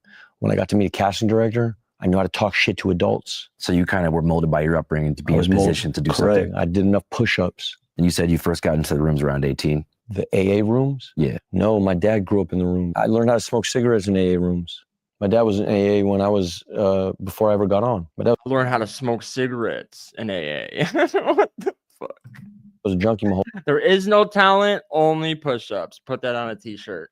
life. So then, and God bless him, the fool ain't no more. For real. Yeah. He's clean, I'm not. G shit, bro. G shit. G-shit. Go ahead, Dad. G-shit. What do you So think? you know about fucking JT Arthur Chestington? Some real OG shit here, yeah? Has been like behind your decision to get sober every now and again? Usually, I've been forced to get sober by the court system, usually. And then women get scared, you know? So then you got to stay sober for the girl. So you feel like most of your decision to like lay off the drinks was external factors? Yeah. The business, the job, holding on to the career, holding on to the girl, holding on to family, holding on to fear and all that. You know, then females get scared of you, yeah? So you have to pretend to be so like what? That sentence. Then the females are deathly afraid of you, yeah? So you gotta avoid that. You gotta become another motherfucker. Get people around you. You know what it is when the walls close in. You just want to calm it down. So you make a bunch of decisions that are inauthentic because you just want to calm everything down. Especially when you provide for other people. Especially when you're the racehorse, yeah, for sure. Then you gotta. Then it's more than that. You know what I mean? I just noticed in my personal experience, like when you're going through a super hard time, it's really best to put the bevs down. Yeah. Because when you're drinking to cope with sadness, oftentimes it can spiral into something deeper. Yeah. Because you're just delaying processing As he takes of those sad feelings for a long time. Oh yeah, you think so? And he fucking starts chugging a Corona. What the fuck? And eventually you're going to get to that brick wall where you're like, I got to face this shit. Yeah. And I understand the context with which you said it, and also like the assumption one makes when a man gets divorced and is publicly sober and then publicly drunk and then fighting people in the street, getting arrested, trying to come back, trying to earn the bureaucratic Hollywood shit, trying to get back on. All of these things that are just kind of things that don't really fucking matter, just kind of these floating things that are kind of, who gives a fuck about all this shit? You know what I mean? I guess it only matters if you care about it. Here's what I care about, my daughter. I care about my daughter. And I was in a situation with, I can't speak too much about it. We were deeply unhappy, bro. We had a lot of resentment. I made a lot of like mistakes early on. You were resentful of your daughter? We were deeply unhappy. You and your child? What the fuck? Look at this ladybug. I made a lot of mistakes. Look at this ladybug, dog. Yo, fool, you see this ladybug? What? Resentment. I made a lot of. He is like a toddler. His fucking train of thought is like a child. Like mistakes early on. Look at this ladybug. I made a lot of mistakes. Oh shit, a dead ladybug? What's that? No, she's alive. She's still alive. She's been through a little bit here. I made a lot of mistakes early on before we tried to have baby. I had violated trust. Before we tried to have baby. What? Before we tried to have baby. Big way. And then we tried to use program, albeit one-sided, to try to fix it. And it was impossible. And we both became very unhappy. And it's not good to be unhappy around a baby. It's not good to be unhappy around kids. But yet it's important to be proximate. You must be around. And this became quite a weird Tetris. You understand? Yeah. The person you're with is pushing you to do program. No, sir. No. I loved program for a very long time. And yet I am a big God boy, you know? I'm big, and I found God through I big God boy. program. So I don't know. I'm on a circuitous path. My path isn't over. I'm still in the middle of it, but I'm on the path. You know what I mean? I'm not just out here being debaucherous. I don't know if I'm drinking that to be cool on. Not just out here being debaucherous. You got to be proximate in this game of Tetris. Your Channel 5 fucking cool fucking let's get it type of shit, or if I'm drinking that because I like want something to drink right now, or if I want to be drunk. I don't know why I'm drinking that right now. I can't tell you why. And the truth is, I'm so fucking I don't give a fuck no more. You know, I'm just like I'm just done with the self-analytical shit. It doesn't bring happiness. In terms of deep introspection about Bro, why. every time I think about me, I'm unhappy. Like thinking about yourself? I think it's true all around. I think it's just true. Every time a person thinks about themselves, they're unhappy. Oh, I know what you mean. Yeah. Sitting around. Just fucking self-reflection, all this navel gate, you're just gonna be unhappy. This helps me just like get out on town. Externalize. Bro, I just fucking fuck it all. I'm no longer no Shia LaBeouf celebrity, hold on to this thing, worry about the next job. None of that. I just go out and I go listen to music. Feels good right now. And I'm not hurting nobody. There's 2-3 people I hurt. I'm gonna deal with that. I don't hurt nobody except for those 2 or 3 guys the other night. Fucking yesterday that I got fight. I get what he's like trying to say, and like the way he put it, I understand it. Like I do. I get, you know, the torment, like the tortured soul torment of like being super self-analytical and shit. Like, yeah, if you dive too deep into that, it's not gonna make you happy. But I don't think the answer is to just go out and fucking get drunk every day and be a lunatic either, you know? God bless you guys. That's my fault. I'm gonna deal with you on me. But that's 3. The amount of interactions I've had in Mardi Gras, bro. I must have met 20,000 people. 20,000 good interactions and 3 bad interactions. I'm gonna sign up for it still. It's like playing blackjack at a casino. I see you making uncomfortable moves. No. I see you uncomfortably adjusting.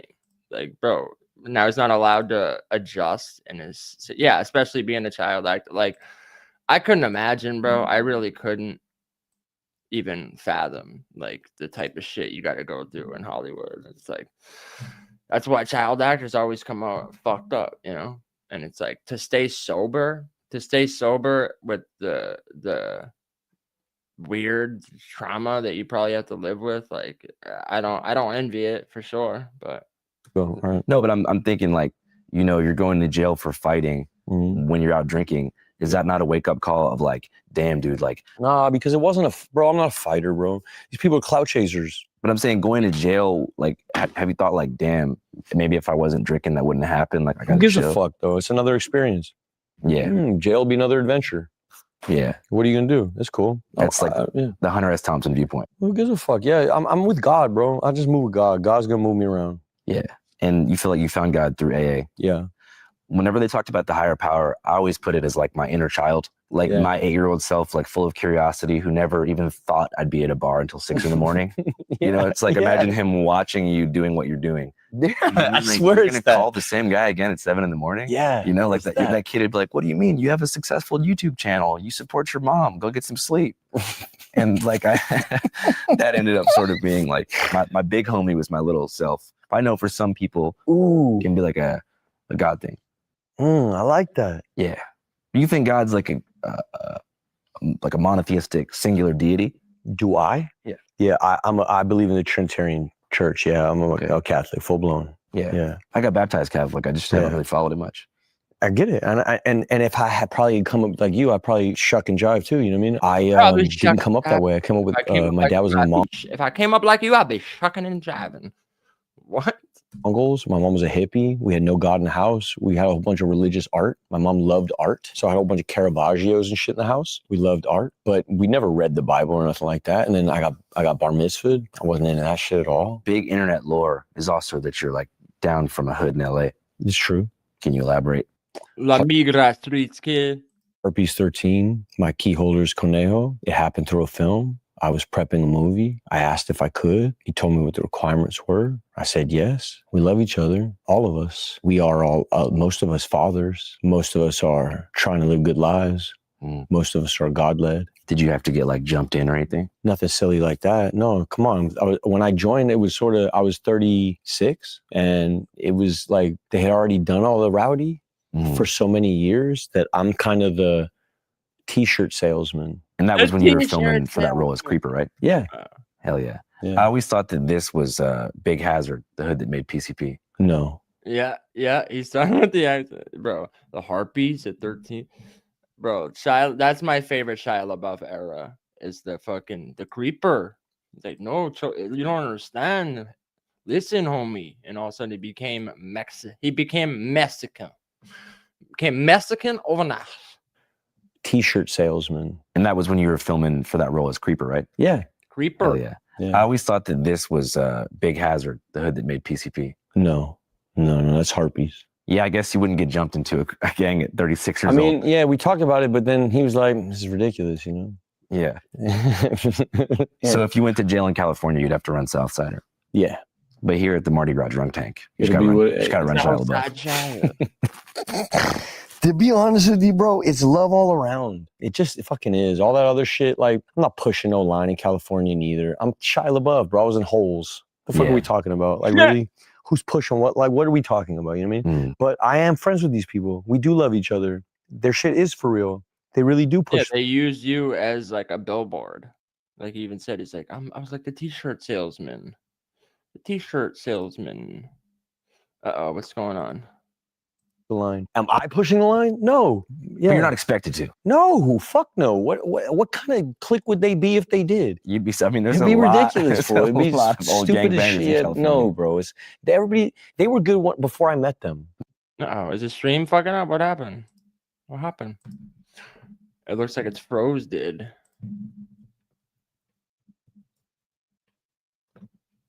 I didn't even get to the part I wanted to play. What's going on here? Would you say Holes is one of your favorite movies that you did? Just the first. I mean, I love Cleo very much, so I made a good friend there. He's a good boy. Yeah. Yeah. I like Disturbia. Yeah, that's another one. I didn't make no friends there. Golly, what is this interview, bro? I'm gonna get in trouble anyway, so who cares? Fuck it. Fuck it. Yeah, God help me. Cat's out of the bag, yo. Shia LaBeouf is a celebrity. The cat's out of the bag. All right, this is the part where it gets really funny. I think it's coming up. Is a major thing in my life in general. Not now, but yeah, I mean that's what brought me out here for sure. That's what motivated the move. Yeah, I'm out there now, but I was there when I came out. You know what I mean? When I was first buying this crib and all that. Yep, that was about 3 months ago. Yeah, I mean, one of the hard parts about being a public figure of your stature is like all of your personal life is in the media, good, bad, and ugly. I thought you did a pretty good job on the John Bernthal podcast. No audio.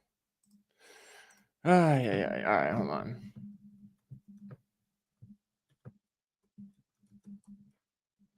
Hold on. All right, I gotta refresh it now, I guess. Hold on, let's see if I got audio for me. He hears it, so yeah. Oh yeah. By addressing that kind of pipeline that you had from controversy to, I guess, sobriety and getting serious about your life, figuring out what behavior patterns put you in the position to be in positions like the ones that got written about significantly. Yeah. Looking back at that whole chapter, you know, as far as the major controversy and everything like that 2 or 3 years ago, how do you look back in the rear rearview? view? Twigs and all that? Yeah. Yeah. Bro, she's a good girl, bro.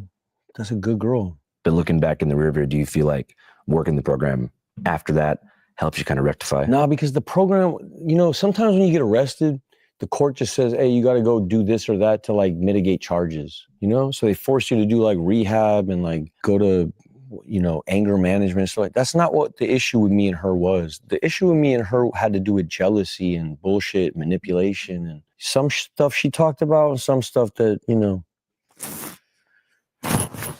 what I mean?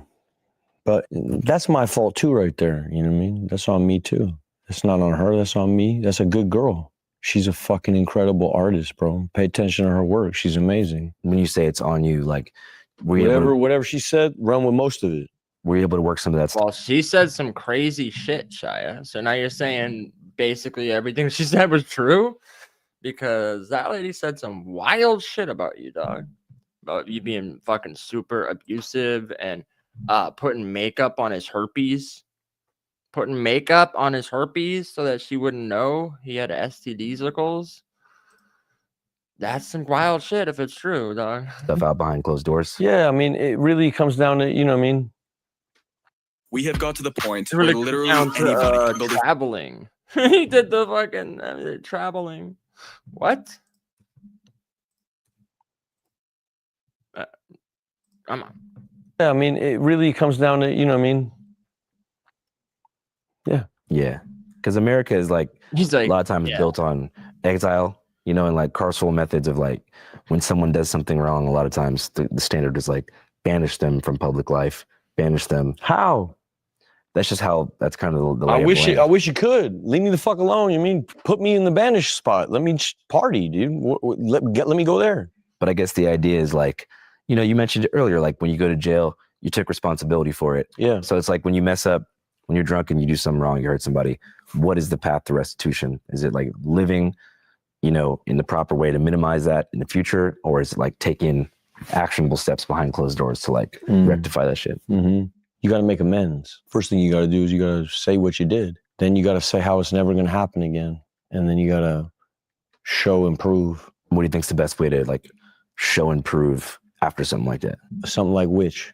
Just anything, like going to jail, getting Jail, into like, a fight. like which part? I guess we could go one by one. Here you go. With the Twigs thing. Twigs thing. So one way you can never run into that again is, you know, be straight up with people right away. When the relationship isn't working out, walk away. And then as far as a situation with like bar fights and shit, how would you minimize that in the future? With bar fights and shit, how you minimize that in the future? Boy, you got me. Boy, you got me. Wait a second. I got a better answer. Give me a second. I got a better. Hold on. Cut that one. I got a better answer. Bro, he's cooked. How do you stop in bar fights? You stumped me. Hold on. I thought of a good answer. Okay, cool. I had a real look how smart I was right here, bro. I look like a fucking scholar right here with this shit. Look how fucking smart I look. Look how fucking look at my Socrates pose. Don't I just look like I know what the fuck I'm talking about when I sit like that? Dogs. Some real OG shit here, yeah? This pose just makes you look like you know what the fuck you're talking about. That's insane. Look at my fucking look how I did it right here. Wait, look at the shape, fool. You do look okay, stop smart. for a second. Let me think for a second. Look at the shape, fool. Look at the shape, fool. Look how I'm sitting. Look at the shape of me right now, fool. Did it right here. Wait, look at the shape, fool. You do look okay, pretty stop smart. for a second. Let me think for a second. Look at the shape though. I look like I'm thinking, huh? I look like I'm thinking. I look like I'm deep in thought. Hey, Walker. Look at I'm thinking hard as fuck, bro. Oh my God, right now, bro. I'm thinking so hard. What was the question? Well, it's like the whole thing is like, you know, if you're gonna keep staying out, partying, having fun, yeah, probably gonna want to like create almost a harm reduction Here's strategy. the truth. Here's the truth. On Mardi Gras, everybody's got motivations on Mardi Gras. Mm-hmm. Mardi Gras is Mardi Gras. God bless these dudes. I'm sorry it happened. Mardi Gras. They want to make it an extra thing. I understand. Go ahead, bro. Go ahead. Get it. Go. Well, I just think, right? Like, if you're gonna stay, go. Get it. Go. You got it. You got that. out and keep doing this. Look, here's my truth. I'm in the street all day. Yeah, I'm outside all day long. I'm in the streets 24/7, 365. Fool. I'm always in the streets, fool. You never heard of Creeper? The Harpies? Before Mardi Gras. After Mardi Gras, I'm outside all day long. This city is love, bro. I get no fucking weirdo from no weird. There's not an ounce, not a. I get no weirdo from no weird. Not an ounce of weirdo. What? Get no fucking weirdo from no. I get no fucking weirdo from no one, fool. No weird. There's not an ounce, not a smidgen of any weirdo out here with me walking around. Yeah. It's love, nonstop love. It's nonstop love from both sides. You feel like it's different in LA in that way. No, LA's love too. Bro, I'm like Will Smith. I'm like an uncle, dog. I'm like, Yeah. So I just move around. It's love everywhere. I don't get love. I get love I'm like Uncle Will. I'm like Uncle Will. I get love everywhere I go, except for when I don't. pretty much everywhere. The minute I get into trouble is with a person who is after something. After what kind of thing? Like inciting a reaction? I am an opportunity sometimes to someone. That's not to minimize my behavior, but I get it. I'm bright as fuck when I walk around, and I get, listen, if you're like a Twigs fan or something like, I don't know, bro. I have no fucking idea, bro. It's not my business. It's not my business.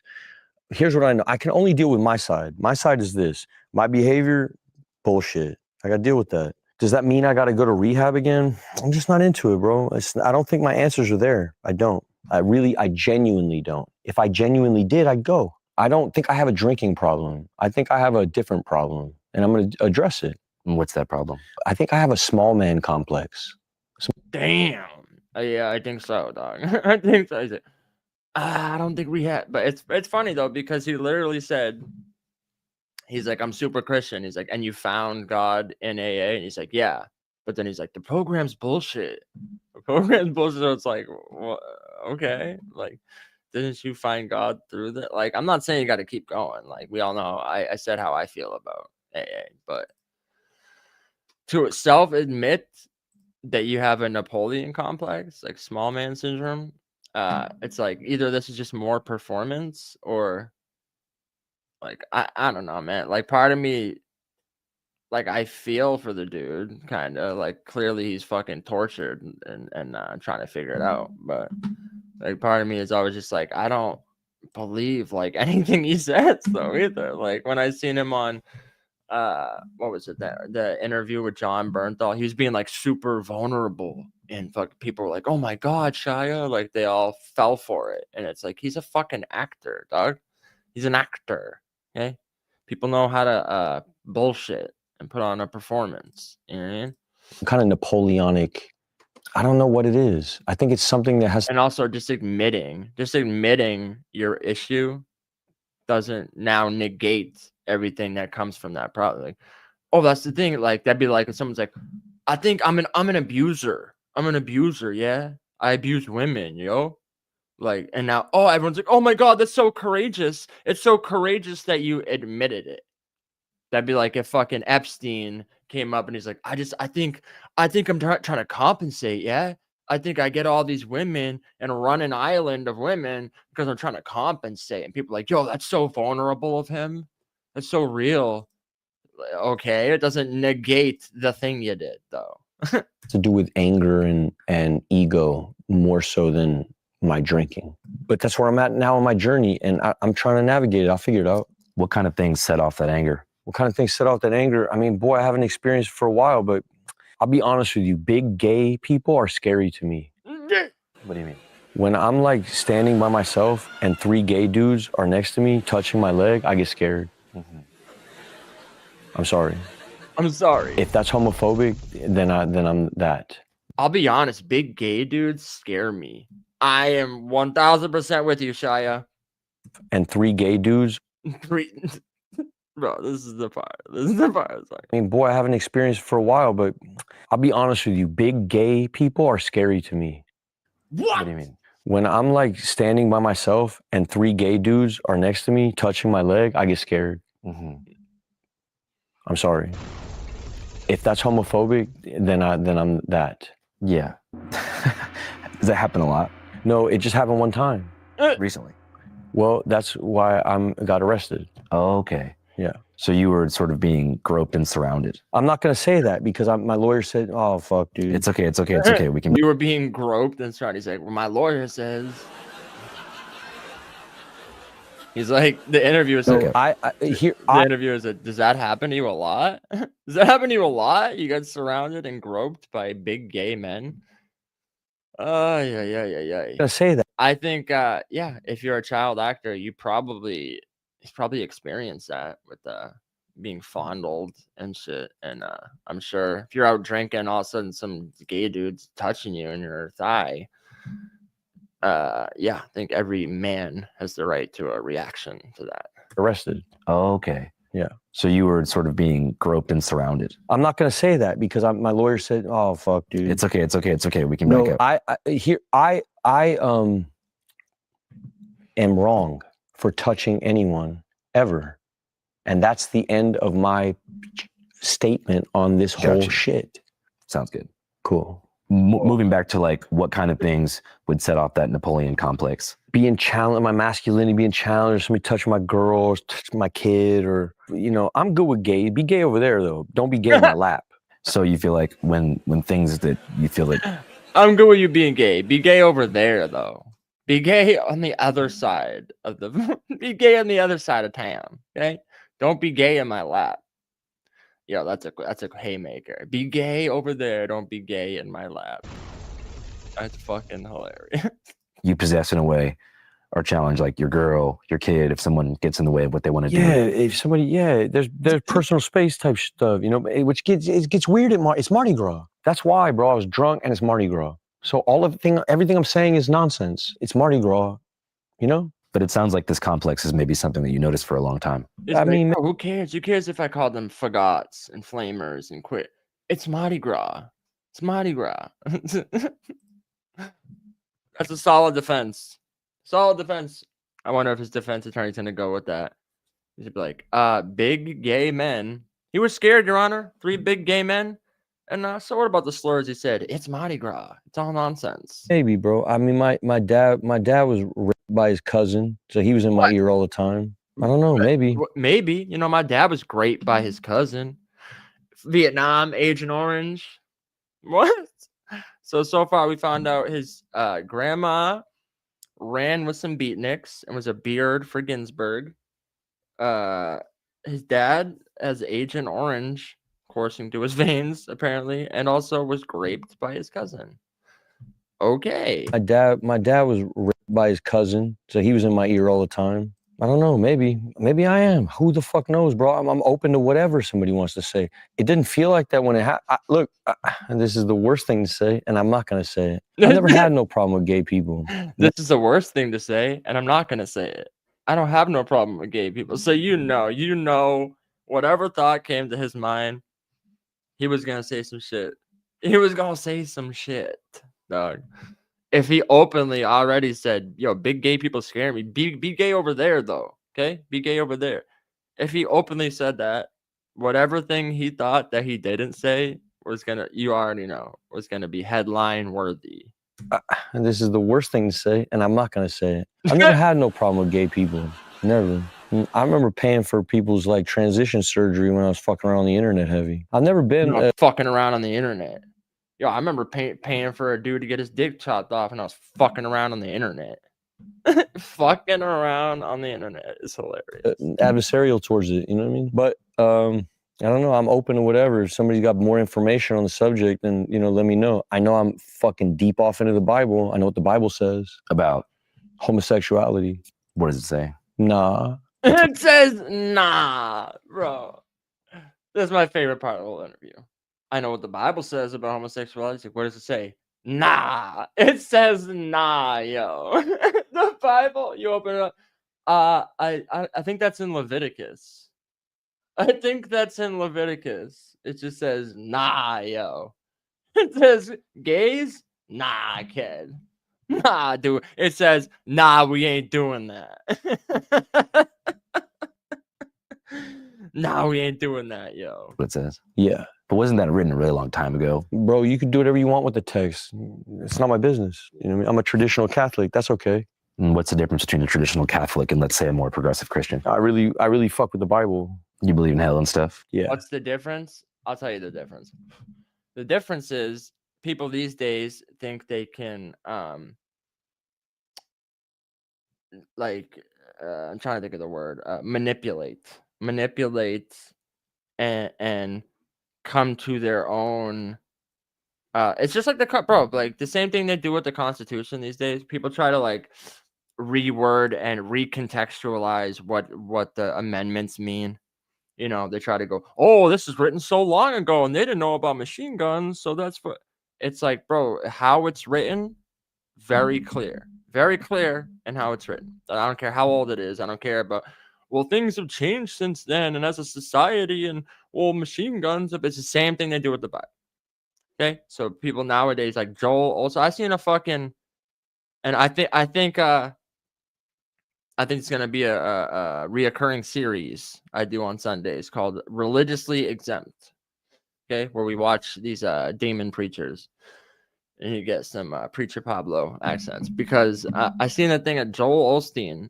Anytime this dude's asked about gays or homosexuality, he's like, well, the thing is, that's not something I care to be cornered in on. That's not something.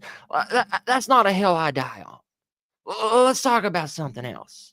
Let's move the goalpost. Let's not talk about him. And it's like, bro, what? You can't. Hold on. The 19th Amendment was before modern liberal women say. Facts. That's a fact. So exactly. If we apply the same logic to that, well, the Second Amendment was written so long ago, and things have changed since then. We didn't know about machine guns. It's like, well, the 19th Amendment was written a long time ago, and that was before we realized women are retarded and don't deserve the right. So if we're repealing amendments, oh shit. But like that, I think that's the biggest thing with whenever I see like a hip modern preacher who's like 20 and he's like, I play the guitar, I don't subscribe to these theories. Like, you already know they're gonna be like, it's okay to have transes. They have transes in the convent. Like, no thanks. But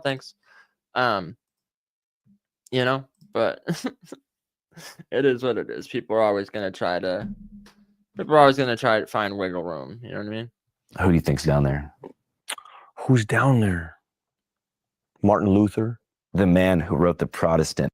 Bro, who's down there? He's asking who went to hell, and he said Martin Luther King. I really fuck with the Bible. You believe in hell and stuff? Yeah. Who do you think's down there? Who's down there? Martin Luther, the man who wrote the Protestant. Martin Luther's there. Yeah, he had the special haircut. He's gone. That fool's gone. For denying the divinity of the Pope. There's a whole Martin Luther? Nah, yo. He's in hell. He's gone. lot. We could talk about this. This will be the whole rest of the interview. I don't want to do that either. I'm not Mel Gibson. I'm not trying to be out here doing that either. God bless you. I love you too. I'm not that guy. I'm not Melly Gibson. I'm not here to talk about religion the whole time. Either. I'm not angry with my Christianity like that. I just really believe in what I believe in. I'm not trying to proselytize nobody. I'm not trying to hold no traditional Catholic line. I'm not some fucking weirdo like that, tight ass fucking. No, none of that, bro. I'm on my relationship. I'm in a full-blown love affair with Jesus. And I believe what I believe. One thing you did mention earlier was the certain I'd be cheating on my girl with Jesus type of person that creates confrontation when they see you for whatever reason. Sure. Maybe they bring up controversy. They want to film you. They want to heckle you. Do you find that is oftentimes a trigger for you to be like, yo, get the fuck out of my face? God's involved, bro. I'm learning my lessons. You know what I mean? I'm on my path. These people that was involved in this, there's growth that needs to happen. And through them, it will. Mm-hmm. That's how I look at life. You know what I mean? Are you a little behind when I asked that from before or something? Are you just telling me that it's fine? Either way, I appreciate you. Michael Jai White. Appreciate you, dog. They're a blessing to me. I'm about to learn whatever lessons I'm about to learn. I don't know how long I have to sit, but I'll learn lessons there. This is God. God's involved. Yeah. That's why I'm not like bumming out about it or nothing like that. Like I feel like I'm on the path. So you feel like even when things go wrong, there's a higher power trying to teach you something. I learn more when things go wrong. That's for sure. Yeah. Yeah. So you think struggle breeds wisdom? Yeah. Have you always found that to be true? Yeah. You feel like the most prosperous times in your life are the times where you remain spiritually stagnant? Sort of blind, yeah. Yeah. What do you think was the most like blind, prosperous era of your life? Oh, it'd be like these Michael Bay days, bro. It'd be like, hey, I'm about to see you, motherfucker. Let's go. Michael Bay. Go, dog. The Michael Bay days, God. I love how just during the periods of this interview when he just stands up and starts walking around the room, like it's just funny to me. Like you never see interviewees do that, and he's like, there's no rule book, okay? I don't do the rules by their playbook. I'll stand up and walk wherever, bro. What is he saying? He wants to run the fade with Michael Bay. Like, was the most like blind, prosperous era of your life? Oh, it'd be like these Michael Bay days, bro. It'd be like, hey, I'm about to see you, motherfucker. Let's go. Michael Bay? Go, dog. Yeah, be them days. Be them around them days. But we love each other deeply, you know what I mean? All of a sudden, he just starts opening the fridge. He's like, "What you got in here?" He's like, "Yo, you got any hummus?" Like, what? I met him in a wild time in my life. I love him very much, you know, and we got unfinished business. Yeah. Yeah. You mentioned the rehab thing earlier. Obviously, I follow the news and shit. You saw your ex-wife said that you should be in rehab. You gotta say what you gotta say, bro. Save faith. Let her live. That's a good girl. That's one of the best girls that ever lived. She's incredible, that woman. Incredible. That's an incredible woman. And there he is picking up the ladybug again. I'm telling you, bro, he has like the concentration of a toddler.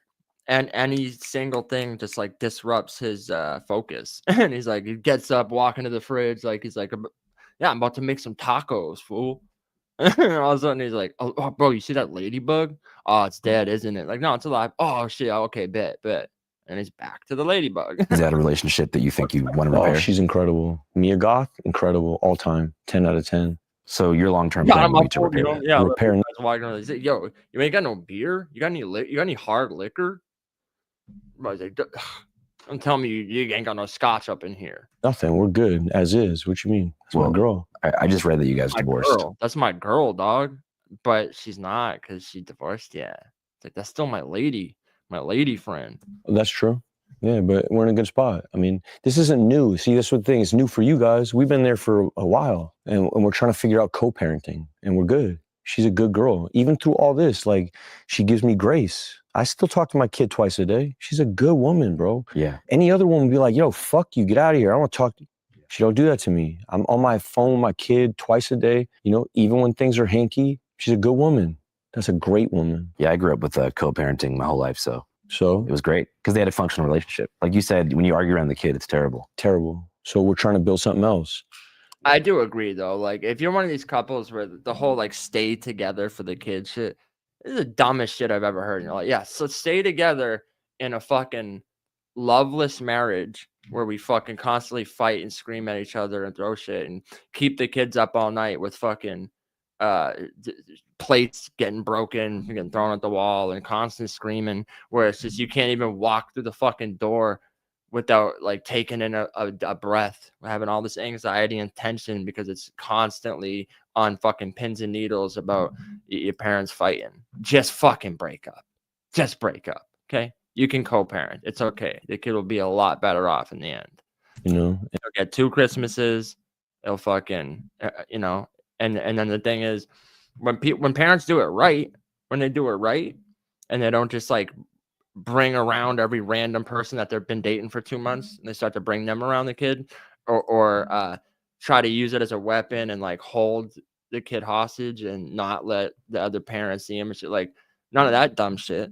But when they do it right and then they actually meet like someone good, then you bring like a stepmom into the picture who's like that's just another loving person that's there for the kid and do like there's nothing wrong there in my view. Actually, sometimes probably it's way better off than staying in a loveless marriage and fighting all the fucking time. And we're there.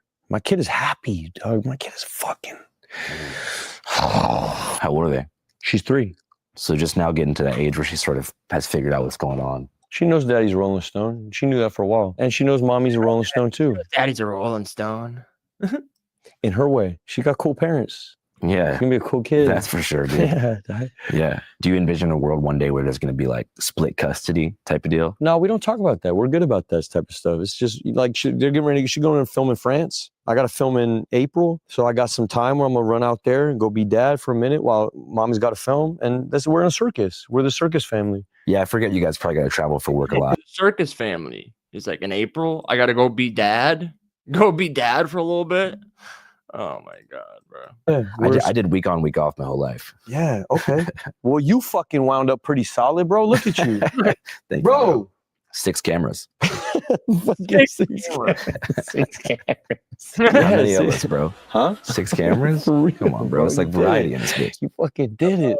Yeah. Yeah, so I'm not tripping on that too. I got guidance there, you know what I mean? I'm really a church kid, bro. People don't know that, but I got so much support. That's why I don't feel alone. I'm about to, you know, they got St. Francis's bones on display for the first time ever in the history of life. No way. Here. Yeah. You know, they got St. Francis's bones on display. Like, what? Like, it's such a random topic to bring up out of nowhere. New Orleans? Talking about co-parenting, else it's like, oh, by the way, you know this guy's bones? You know, you can go see some bones. No, fuck no. Fuck no. In Rome. Oh, shit. Yeah, dude. All right. Yeah. I forgot he wasn't from here. Yeah, fucking, he's fighting Assisi. So my dad's about to get baptized on Sunday. If the court lets me go, I'm going to Assisi. Oh, so is the court like keeping you here? Yeah, I gotta stay. Oh, I'm on, no. I'm on bond. Yeah, I'm on bond right now. Wait, so you're out on bail? I don't know what it is. They told me I'm on bond. Yeah, you're on bail. Okay, then you said it. And then I gotta take my shotgun in there in the morning. Can't have a gun. Can't be on drugs. Can't be in no fuck around. And can't leave the country. How much was the bond? I have no idea. Gotta bring my shotgun in. That must suck though. Having to show up and seize your guns and shit. Like fuck around and can't leave the country. How much was the bond?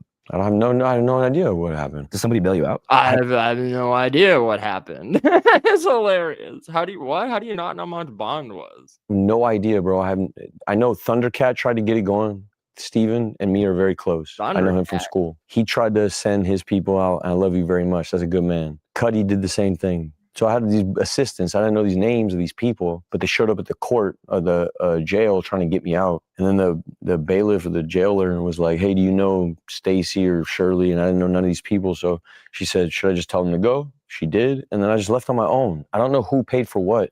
I know that somebody told me there's like I'm not reading none of it, but. Someone told me I'm not reading it. Like what, a GoFundMe? Like I love how, and what, Kid Cudi and shit? We're just like, yo, let's bail out Shia. What the fuck? Are you friends with them, or are they just like looking out for another actor type of shit? Bro, there's a lot of clout chasing going on in this motherfucker. You know what I mean? Like people trying to take credit for. Bro, let him live, bro. God bless him. Good people. Good people. So you got out of jail, like not even knowing who paid the bond. No, I don't know. I don't know what it is. No. And what'd you do when you were fresh I went out? right back to the fucking French Quarter. Yeah, he did. It was about to be the fucking Zulu parade. Come on, dude. It's about to be the fucking Zulu parade. What? The Zulu? It's the parade. Did I see you had papers in hand? Yeah, I was ready to get it. What do you mean? If you have the paper, shouldn't it say how you got bonded out, how much it is, who signed your bond? Like, you can't have half a Mardi Gras. What is it about Mardi Gras in New Orleans that you love? It's existential. It's almost spiritual. If you're in the position I'm in as a Cajun man who's been exiled from his family, who has blood in the soil. Wait. Cajun?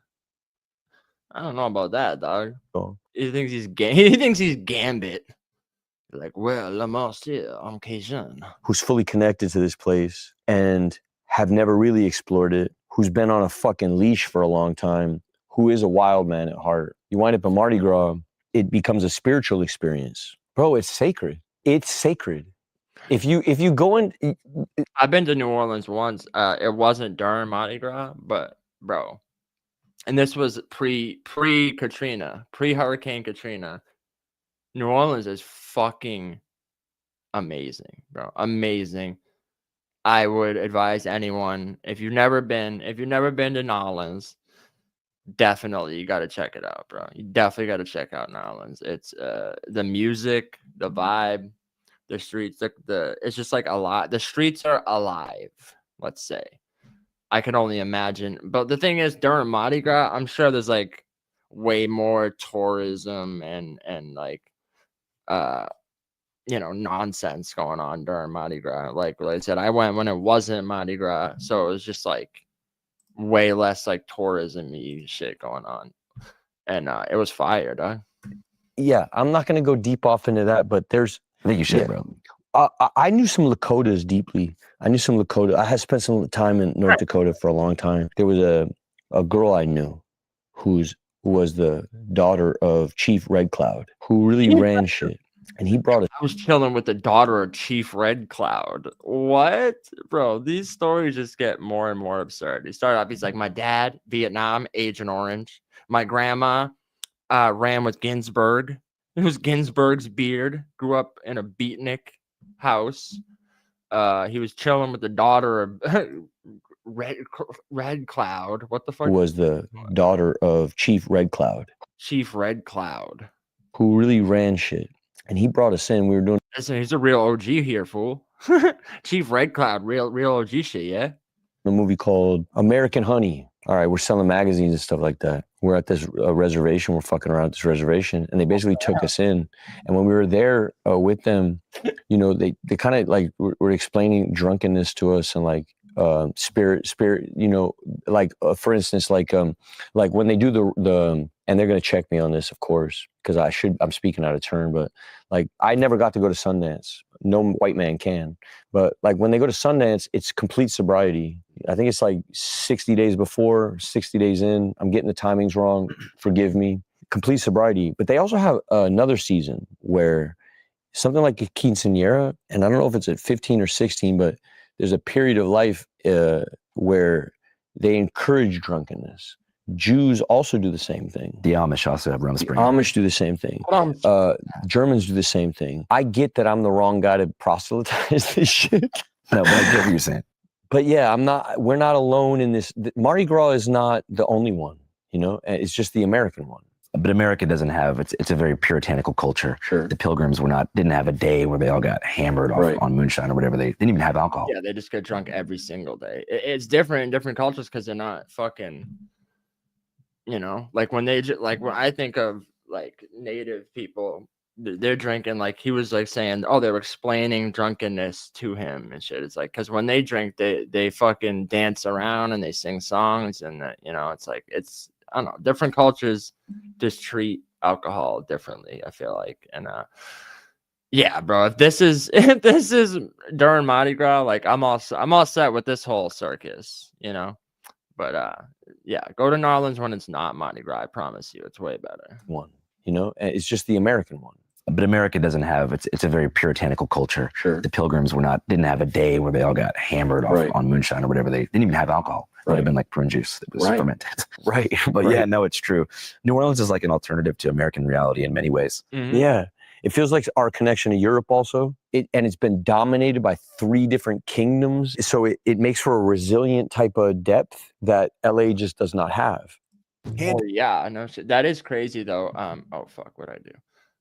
Yeah, so if you've not like even the architecture and shit, like it's just different, bro. Like it's funny. I seen someone yesterday. I seen this British dude that lives in the States now. He's like, you know, Europeans don't understand. He's like, they're always like, oh, Americans aren't well traveled. He's like, what I think, you know, people from Europe fail to realize about Americans. He's like, bro, where I'm come from, he's like, I could get to Germany, France, like he's like, I could get to all these places in like 45 minutes. Amsterdam. He's like, those are all within 45 minutes. I'm in another country. He's like, America ain't like that. You could drive for 45 minutes in Texas, you'll still be in Texas, you know? And he's like, every state is like its own place, its own thing. So he's like, there's so much. He's like, most Americans don't even have their passport because they don't need it. And I was like, yo, that's actually kind of true. Like, if you go to different states and shit, it's like completely, it's like a different world, bro. Like some state that has like completely different architecture, and I think New Orleans is definitely one of those places where it feels like you left the country and now you're in a different, you know what I mean? It's weird. It's hard to explain, but it's like, yeah, it's crazy, bro. And it makes sense that it's because it's been fucking conquered by so many different cultures, you know, that now it's like a super melting pot. Oh, sorry, I muted the fucking ads. Resilient type of depth that LA just does not have. So I right, exactly, bro. You could drive for hours and hours and still be in the same state. That's what he was saying. As a European that lives in the States now, he's like, that's what most Europeans don't understand about Americans. It's like like fucking 45-minute trip, you're in a different country over there. But yeah, you drive for 6 hours, 3 hours, and you're still in the same fucking state. I'm from an LA in the 90s that was more of a barrio and it had a depth to it. with a different socioeconomic mix. And that socioeconomic mix is not like just money. It's like, it's culture and it's spirit and it's feeling and it's all those things. It shapes the person. And the socioeconomics of LA changed and the spirit left, and it's gone now. LA is dead. You don't even. Yeah, you think? I wonder why. What happened? What happened where the spirit left LA and now it's just dead? Feel it like when you're It's on gone, bro. Bonnie I'm Brae an by the Angelino carpet. for real. I really am full-blown LA. You couldn't get more LA than me. I am so LA. More than Esteban Oriol. Who is Esteban Oriol? Oriol, he's just like a famous photographer. Who's Esteban? The guy that sells guitars? Esteban. Remember those infomercials back in the day? You'd wake up at 3 a.m. and it's just that guy in the hat. He's like, Esteban, get yourself an Esteban guitar. I don't know if y'all, if I'm older than y'all and y'all remember this, but that was definitely a thing for a minute. The Esteban guitars. He doesn't matter to me at all, bro. You talk, you're talking about, I know who you're talking about, and respect me. He's very important. You're talking about the dude who does all Mr. Cartoons photography. That's the most LA guy I can think He's of. the most LA guy I can think of also, and he's very important, and forgive me. I thought you were talking about some weird singer. No. Okay. But even those dudes have become caricatures of themselves. The culture doesn't exist anymore. The car culture is gone. The dance culture is gone. The bar culture is gone. It's all gone. It's gone. I know it's gone because I'm firsthand watching it go away. Temple Street in LA used to be a cultural mecca. This is where gang culture first birthed. Temple Street and Glendale. That is the birthplace of gang culture in all of America. Temple Street's the oldest gang in America. This is also socioeconomics. Right. So the first gang in America was Temple Gang. And then you have all this weirdo, whatever, New York shit they had popping off. Weirdo. When you're a jet, you're a, whatever the fuck they were on. These weirdo New Yorkers, bro. What? All that weirdo shit they be doing up there in New York. Whatever New York shit they had popping off the fucking, when you're a jet, you're a, whatever the fuck they were on, you know what I mean? God bless y'all. But it's different. It's very different. Real gang culture is Los Angeles, and it's undeniable. It's where it was birthed. You go up and down Temple Street, it doesn't matter. There's no plaques. You walk around New Orleans, there's plaques everywhere. Why aren't there plaques on Temple Street? That's a huge Chicano culture that's just getting completely and they got all this ice shit, and it's just getting fucking swallowed, and everything's getting like melted away, and you're watching it happen. And so the LA that I loved was the Chicano culture in LA. It was the only spirit of LA. That's a good point that you made as far as like even the expressions of like OG, what would be called car culture. Like when you see meetups, I know what you mean about the caricaturization. Yeah, it feels like watching Japanese people play Mexicans. Like I remember seeing some stuff in Like Japan. Japanese people play Mexicans is fucking hilarious. Oh yeah, bro. I get what he's saying though. Like I'm not like big into like car meetups and shit, but like, not that I'm like don't like cars, but I've heard that from people who go to car meetups now and shit that like it's become like fucking cartoony, you know, people doing it for show and they fucking. It's I feel like that with everything, but the point he made up though is crazy. I was just watching a clip of Bill Maher talking about Tom Hanks came out and he said because you know he got a fucking Oscar for playing the dude of Philadelphia, the guy that had AIDS and shit. He's like, oh, I would never do that today because I'm not gay. And you know, we see it all the time. Actors get heat for playing characters that they're not. You know, like, oh, this person, they're not really fucking Cuban. And it's like, it's fucking silly because then it's like, okay, so can only trans people play trans? Because if so, then that puts them in a box. So that's the only roles they're allowed to play. So only gay people can play gay people in movies. That means that's the only roles that they can play. So like, you get what I'm saying? So like, Daniel Day-Lewis wasn't really a president, you know? He wasn't really a shoemaker, a cobbler. He wasn't really in the fucking IRA. We watch movies to see someone be like lost in the character. When I'm watching a movie with Daniel Day-Lewis, I'm not sitting there thinking, oh, that's the British dude, Daniel Day-Lewis, pretending to be. No, I'm just seeing the character. And a good actor is going to make you like get lost in the role. You're not thinking about that dumb shit. So now it's like to make it like you have to be this thing to play this role. Like, I think that's the dumbest shit in the world, since acting is literally all just pretending to be someone you're not. That's literally all acting is to begin with. It's not like these people are, you're not really a robot. You're not really a fucking alien, are you? No, but you can play an alien. You can play a robot, but God forbid you put a fucking wig on and play a native. Like, it doesn't make any sense, because then if you follow that logic, now okay, so native people can only play like native parts. They can't just be like a sheriff. A sheriff just can't happen to be like Mexican. You know what I mean? You know what I'm saying? It's like, it makes no sense, because then it's the opposite. Like, in theory, ideologically, like, oh, in an ideal scenario, they're like, oh, it's more inclusive for role, but it's not, because it becomes the opposite of inclusivity, because now you're saying the only roles that these people can play are what they are. That's retarded. So then every time we see like James Bond, bro, Daniel Craig, amazing James Bond. He's playing in a fucking, it's like we see people all the time that play Americans that aren't American. Now you're saying like, oh, that's fucking cultural appropriation or whatever for an American to play a British guy. Like, I don't give a fuck. I don't give a fuck. If the actor's good and they sell it and I feel like I'm watching James Bond, I don't give a fuck if it's Idris Elba. You know what I mean? I don't care if Idris Elba plays Bond, but don't make it to where it's like, no, it has to be a fucking British spy. It can't be an American that plays this role, or it can't be this British guy. Like, I don't give a fuck. I don't give a fuck if they're white or black, but it's like they'll do it all the time. They'll make like the Little Mermaid, they'll like race swap, right? And it's no big deal. It's whatever. Like, they just made it. Remember fucking, it was like Hamilton. They made fucking like Jefferson was like a black guy in Hamilton. That's fine. But God forbid you get like a native role and you get Johnny Depp to play the fuck Tonto and Lone Ranger. It's a big deal. Like, it doesn't make any fucking sense, bro. It's all acting. They're all pretending to be different people. So I feel like it's the stupidest thing in the world. Let's take that out of Hollywood. And I feel like that's why movies in general just like have fallen off these days, for real.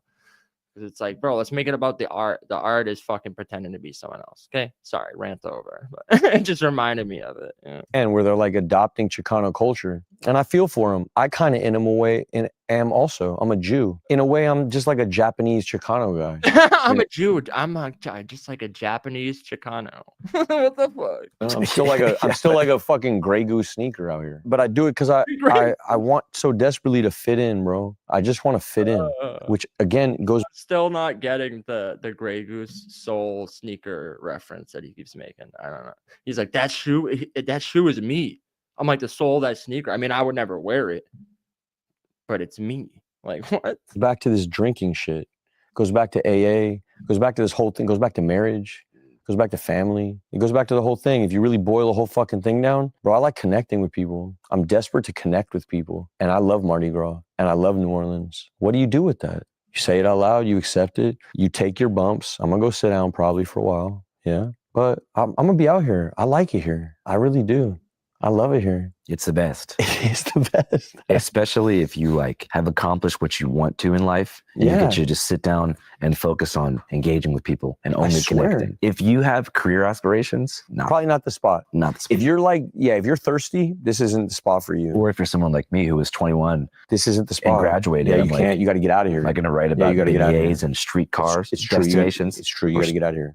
Yeah. But this city you would not be you had you not grown up here and did it here, because you wouldn't have the ability to be able to connect with the fucking multitudes that you're able to connect with. No, I'm glad you brought that up, because I've tried to explain that to interviewers. They don't have it in Los Angeles. They don't have it. They say, how are you able to talk to so many different kinds of people? And it's like, because I started here. Yeah, that's why. I didn't start. I get, look, like being a good interviewer is definitely a skill of its own, but just being able to talk to different walks of life, everyone on the planet should be able to do that. I don't think that's like an inherent skill to be able to converse with people from all walks of life. Everyone on the fucking planet should be able to do that. On the streets of that's why post-gentrified Venice. Yeah, that's why. Or downtown Seattle, which like LA, also lost its culture. Yeah. But much later, it wasn't the riots in 92. It was Amazon moving their corporate campus to my neighborhood in 2011. That was just a final blow. Yeah. And like you mentioned, there's no plaques because Yeah. the forces of industrialization and corporatization Erased just it. erased it. Yeah. So New Orleans respects its own history. Yeah. I suspect that maybe in 100 years, historians might go back and put a plaque on Temple and put a plaque. Maybe. Yeah. When it benefits them. Yeah, sure. Or even like think about, this is a different city, but like O-Block in Chicago. Yeah. Why is there not a Ooh. plaque there that says this is where drill music started? That was the biggest cultural export of American music That's for really 2 years. interesting, right? Took over the UK, took over rap around the world in New York. Yeah. But no, they want to tear down that place and build a multi-use family development within 2 years. There's no respect for any counterculture anymore, especially not to get all race pilled if it's like minority generated. Yeah, it's true. White counterculture still gets preserved. Like in San Francisco, North Beach, you can still see Allen Ginsberg's apartment covered in formaldehyde. Bro, you could dig deeper into this and get lost. It's not just white. Saying Ginsberg is white counterculture? I guess, like, maybe in the 60s. Maybe, like, fucking 5 decades ago. So let's take it's not just because there's a whole bunch of shit popping. It ain't just off race, with brother. That. It's not just there's a whole bunch of shit popping off with that. That's layered. That's very layered. That's layered, and it's also American. He's an American. Who's he talking to? The guy in the corner. He gets up. I keep thinking he's walking to the fridge to grab himself a drink. He is a titan in American literature. However you want to write him up, Ginsberg goes up there big time. Yeah. So no matter what you feel about him, so it's layered. It's layered. Yeah, yo, I'm not hating on the people. I'm just saying the money people put into preserving cultural stuff. Yeah. Is dedicated to a specific. Who pays for the plaques in New he Orleans finally like this? He finally just said, "Fuck it, I'm opening the fridge." Not asking like, "Hey, can I grab some?" Or I don't know. Maybe there was a conversation off air, but I'm sure they told him if he needs anything, they'll get it for him. There's probably fucking 8 people around filming this. Sure, one of them could have grabbed something from the fridge. He's like, "Nah, I'm gonna go peruse. You feel me?" Who pays for the plaque? Probably the city, but also not to disagree with you heavy, but also where's the plaque for Lil Wayne's childhood home on Apple and Eagle? Yeah, it's not here. Where's the plaque still not here. for C Murda and where Master? And didn't the mayor started say No it's a Limit? music? The mayor. Where is the plaque for C Murda? Is he all right? For real?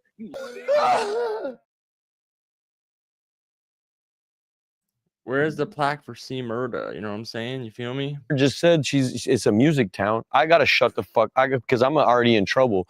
So let's talk about something else. What do you think about fondue? I fuck with it, but it's nasty. Kind of.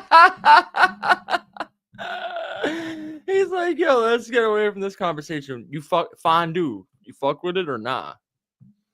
Fondue. That's the funniest segue I've ever heard. Let's talk about something else. What do you think about fondue? I fuck with it, but it's nasty kind of on there. I don't fuck with it, not at all. What do you fuck with? Like tacos deep. You've been to TJ? I don't fuck with fondue at all, dog. Me and fondue, I got beef with fondue, son. Like, what? You're the one that brought it up. Like, usually you would think if someone brings something up, like, like, yo, what's up with this? You fuck with this or not? Like, it's usually something you fuck with. And he's like, I guess it's kind of gross. So he's like, I don't fuck with it at all. Or you just genuinely wanted his thoughts on fondue to see if he hated it as much as you do? I had one time. Yeah. Oh, yeah, one time. Just for but I was young. Just for the food. No, I was in a Big Brothers program. What's that?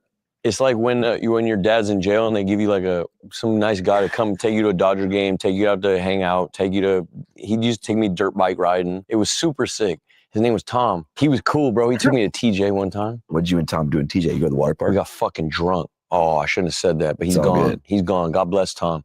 I was 16 and I begged him. It's like the Big Brother program. He's like, yeah, this nice guy Tom. Yeah, we went out and got drunk when I was 11. What the fuck? And he did it. And if they would have known that, they would have kicked Tom out the Big Brothers program. Let me tell you something about Tom. Tom was one of the illest motherfuckers that ever lived. I know. I've never heard someone like have so much beef for fondue. Like, bro, I mean, is fondue, do I give a fuck about fondue? Not really. Take it or leave it. But this dude, like, he has a passionate hate for fondue. I've never heard someone hate fondue so much. Lived. His kids might see it, hopefully, and they'll know their dad was sick Hey, as if his shit. kids see it, Hey, Tom was one of the illest motherfuckers that ever lived. That was a good man. That fool helped me a lot, bro. I used to have a whole bunch of shit with my mom where I'd be screaming at my mom and my dad was in jail. And I was acting up. Tom would be like, hey, bro, you can't be doing that. Hard to do that to a kid that's not yours. You gotta have a big heart and love for the world. Yeah, and be connected. Yeah, that is a thing. I always feel for like stepdads and shit because, you know, when a kid's acting up and like needs discipline and like, let's say the dad's not around or isn't even at all or just as much as they need to be. And then they always feel like, it's like walking on eggshells or like they're like scared to be a parent to the kid, which is like it does take a certain type of actual man to step up and discipline a kid that's not yours. To the kid, he was a good motherfucker. Tom, yeah, he was a stunt man. He introduced me to Hollywood. That's how I came in. My first job was Leprechaun 4. Yeah, he was a stunt man on it, stunt coordinator. Leprechaun 4, that's the one in space, right? Leprechaun in space. I remember that one. And my first job, I was a little tiny leprechaun motorcycle rider. Going back to big homies, whenever you got out of jail here, went back to Bourbon, I'm sure by then you probably got your phone back and saw that like you had gone viral, #1 news item. No, I didn't shut the whole shit down. But what about text messages? I didn't touch it till a couple days later. Did you see like a bunch of concerned messages? Of course. You respond?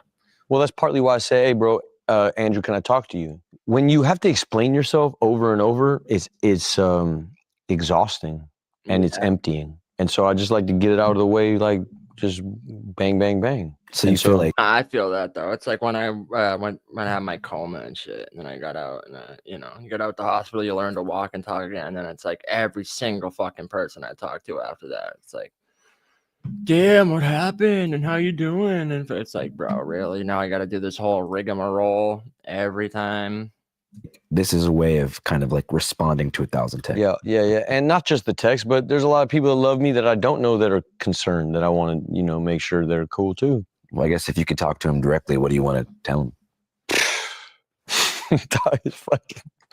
I don't know what to tell you. I'm on it. I'm on a path, and what I want to tell them, fondue sucks. Okay, steer clear of fondue. That's what I want to tell them. I'm okay. You know what I mean? I'm okay. I think that's important to know because that's important to know. You are doing okay. I'm okay. I'm curious, and God's got me. In Catholicism, it's more forgiving than Protestantism. Bro, I've already earned the love from God. Yeah, I'm straight. You know what I mean? He already did the thing. You see all the Epstein stuff when you were on the sick one? Hey, people gotta get right. You know what I mean? You gotta own up. You gotta get right. People gotta get right. People gotta get right. But were you peeping game when you were like out and about, like on the same day all these documents are dropping? No, bro. I was fucking chasing ass on Mardi Gras. What do you mean? I wasn't paying no attention to Epstein files. No, this shit is beyond me, bro. I don't get into this shit. Yeah, I just wondered. It's like the biggest news story in the world for a couple of days was Epstein. If you got no life, you mean you're just sitting in a fucking hole all day. You're not, chasing ass and getting at it. And motherfuckers that are in the street, they don't give a fuck about this stupid shit. You know what I mean? It's if you're sitting home all day, just like, who got kidnapped? You know what I mean? Your life sucks. You know, you're a normie. Fuck off. But if you're out here, nobody gives a fuck about none of this shit. No, facts. I remember asking Kendrick one time, like, bro, hey, Trump or Kamala, he was like, you think I give a fuck about this? Like, he got real life. Yeah. You know? I just remember there was one day where it was like either Epstein does horrible shit or it's you having fun, and it was no. Right. So if you got to pick, hey man, come with me. I'm the good one. Yeah, and you're not. I'm the no weird files, bro. Yeah, I was gonna say. I ain't knowing no fucking weird files, bro. I mean, nah. Who can, bro? Like I said earlier, it's because he's done this shit so many fucking times, dog. And he comes out and he's like, fucking, I'm Mexican now all of a sudden. Like, listen, fool. I joined the Harpies at fucking 36 years old. And you're like, okay, dog. And then he fucking gets in trouble for like abusing one of his girlfriends. And he comes out and does these like performative interviews. And it's like, I can't take him serious either.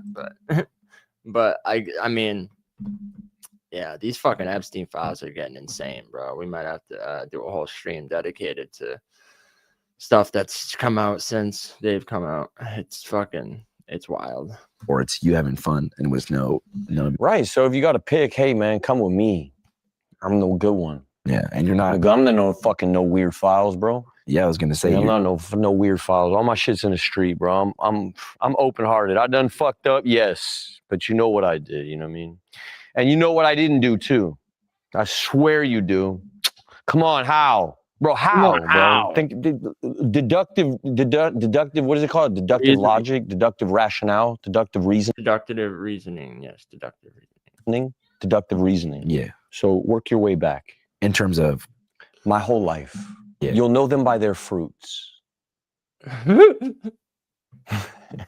you like? I want to talk about some old shit. Go ahead, bro. The He Will Not Divide Us project. Come on, dog. I was just thinking today. I was like, that was Shia. Yeah. And you were kind of ahead of the curve on that. Hey, bro, different time, different spirit, different everything, just everything. And I wasn't wrong. He didn't. You don't think Trump divided us? No. It depends on your sensibilities. I still stand by the statement I put on the wall. He will not divide us, and he did not. Well, he did divide the public. No. Here's the point I gotta agree with Shia on, bro. You can't say one person divided you, okay? And it's sad because I see all the time, bro. Like, I even have close friends and shit and even happened with some of my own fucking family members, bro. I don't.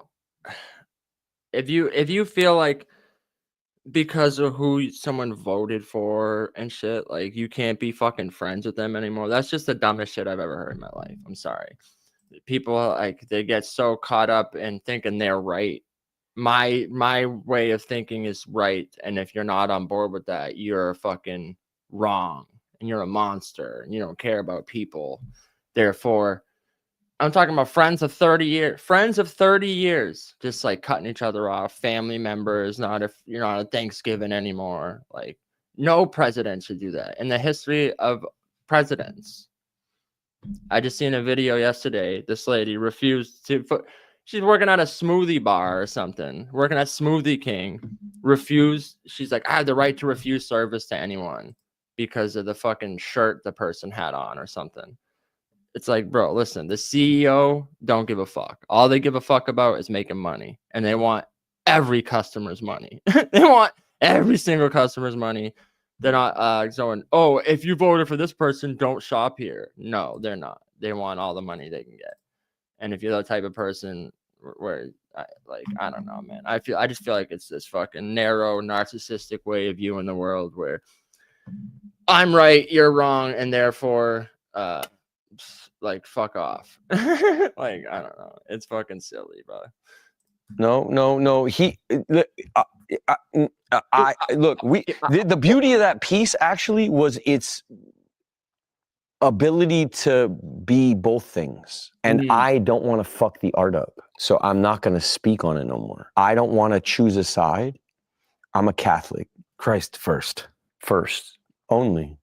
What would you say to Jesus? Right. That's how I feel, bro. Like, I'm not in bed with any fucking political party like that, bro. At all.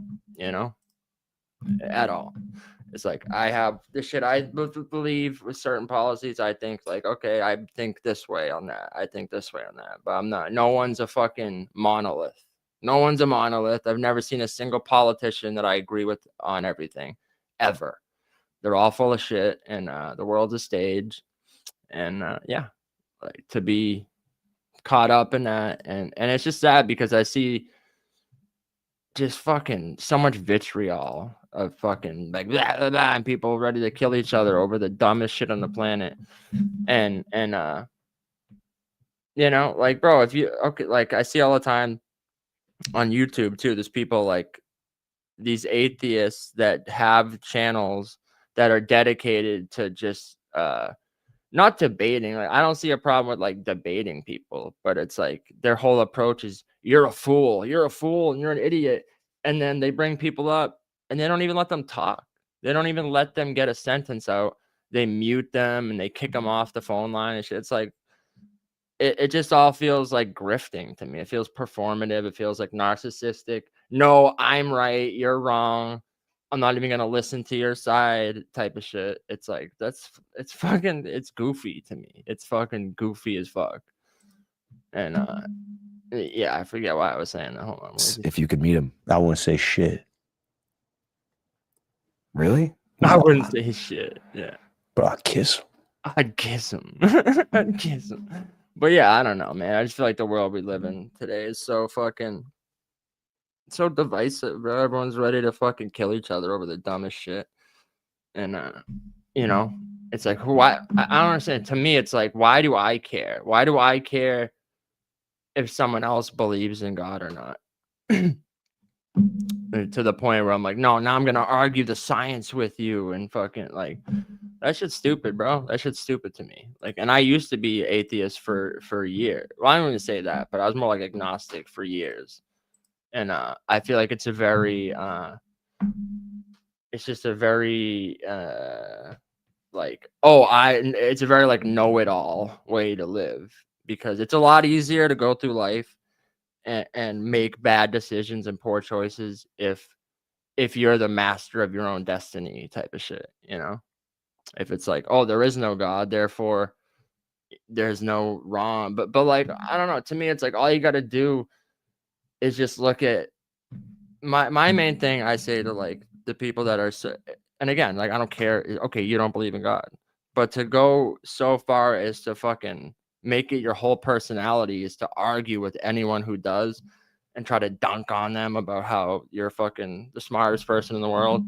Like that's just goofy to me. But my point is, bro, just look at, I just saw a thing the other day that said in the Epstein files, the senator was talking about, it's like, bro, if you see the satanic shit that's in the rest of the Epstein files, he said would disgust you. It would turn your stomach and disgust you. So at that point, it's like, bro, instead of fighting with Christians for their belief, how about we go against the actual demonic people that are in power, that are fucking eating children and fucking, you know, have these entire sex trafficking rings for their own desires and shit. There's like literal demons. And it's like, whether you believe in God or not, all you got to know is they believe and they worship Lucifer. Okay. They practice Satanism. So to know thy enemy, you got to know why they do the things they do and what they believe. So whether you're fully on board or not, instead of spending your time arguing with fucking Christians online for money to grift for your YouTube channel, can't we just all band together and be against the actual demonic activity and child abusers? Like, I don't know. That's where I stand on it anyway. God, kiss him. I'd kiss his feet. I'd kiss his feet. If I met Trump, I'd kiss his feet. No one say nothing. That's hilarious. Yeah. Your job doesn't stop. Bro. Neither do we. Well, I mean, that's pretty much the whole interview. But yeah, I'm starting to get a fucking headache, bro. I'm getting sick, I think, which sucks. But I don't know. There was something else I was maybe gonna get into, but I don't know if we have the time. Maybe I'll just end this. That's 2.5 hours. Maybe I'll just end this stream here, and we'll do another one after or some other shit. More than a million products. Up, but maybe we'll just. I'll play a little more, see where it gets into here. Man, I didn't know it was gonna make you emotional. I'm a real Catholic, bro. A real one. I just thought you had thought about it. No, I'm a real one, bro. I'm a real one. I want to believe. It's something. Well, hey, bro, you gotta hit your head into the wall hard enough where you just go, fuck it. It's the only way, dog. That's how you find God? Yep, for me.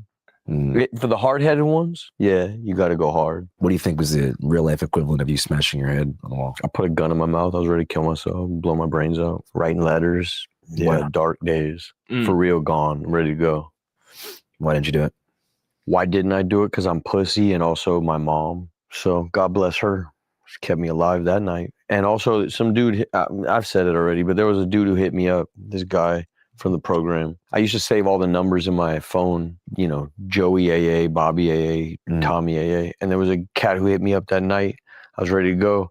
And he hit me up. He said, hey, what are you doing? Or something like that. And then I was like, trying to explain myself, like, bro, fuck this. I'm out of here. Fuck life. I can't take it no more. I just lost my girlfriend. She's walking out the door. My wife didn't know. The ex is fucking suing. It's all just shit. I can't wrap my head around it all. I'm out of here, bro. And he's like, oh yeah, cool. Tell me about it in the morning. And I thought, you motherfucking insensitive piece of shit. Nah, that's the best thing you could possibly say to someone who's sitting there telling you over and over about, nah, fuck this, I'm done. I'm checking out. I'm gonna fucking put a gun in my mouth and blah blah. Like, oh yeah, oh cool. Your girlfriend left and your wife doesn't know about your girlfriend that left. He's like, oh cool, tell me about it tomorrow. Tell me about it in the morning. He basically said, Is it over? Is it over? yeah, are you done or are you finished? He's like, oh cool, tell me tomorrow. And you know that word. And he bought me the night. I was so angry. I needed to talk to him in the morning. Sometimes that'll save you. Sometimes just being fucking like, sometimes madness, rage will save you from really scary stuff. I don't know. I'm not in charge. You know, God's running the shit. I just try my best, and I'm not refined, and I'm one of them dirty Christians. But it might benefit you to work out some kind of strategy for minimizing the harm you cause to yourself and others. Well, definitely to others, for sure. You know, just figuring out what makes you upset, like what situations trigger. Well, that's kind of, I gotta look into that for sure. But to be honest with you, bro, I think it's just Mardi Gras. Mardi Gras over, bro. I know, but nobody. I think it's just Mardi Gras. No, I do think all men should be able to control their emotions, bro. Like, if you're ready to fucking kill someone and shit over like fucking stepping on your sneaker or something, like you're fucking cooked. You're cooked. You're gone. You're not a man. You know, men need to be able to keep their emotions in check. But also, I do agree. Sometimes just being so fucking mad and angry and shit like that can drive you. But you can't let that also be your main source of motivation either. Is to do everything out of like spite and shit, because that's never that doesn't work in the long. It has no longevity to it. You know, that might get you started. That might be the ignition point to get you to propel a little bit, like some NOS. But just like NOS, you can't ride that the whole race. You know, you need to learn how to control. You need to learn how to handle the steering wheel. You know, he's getting in fights after Mardi Gras.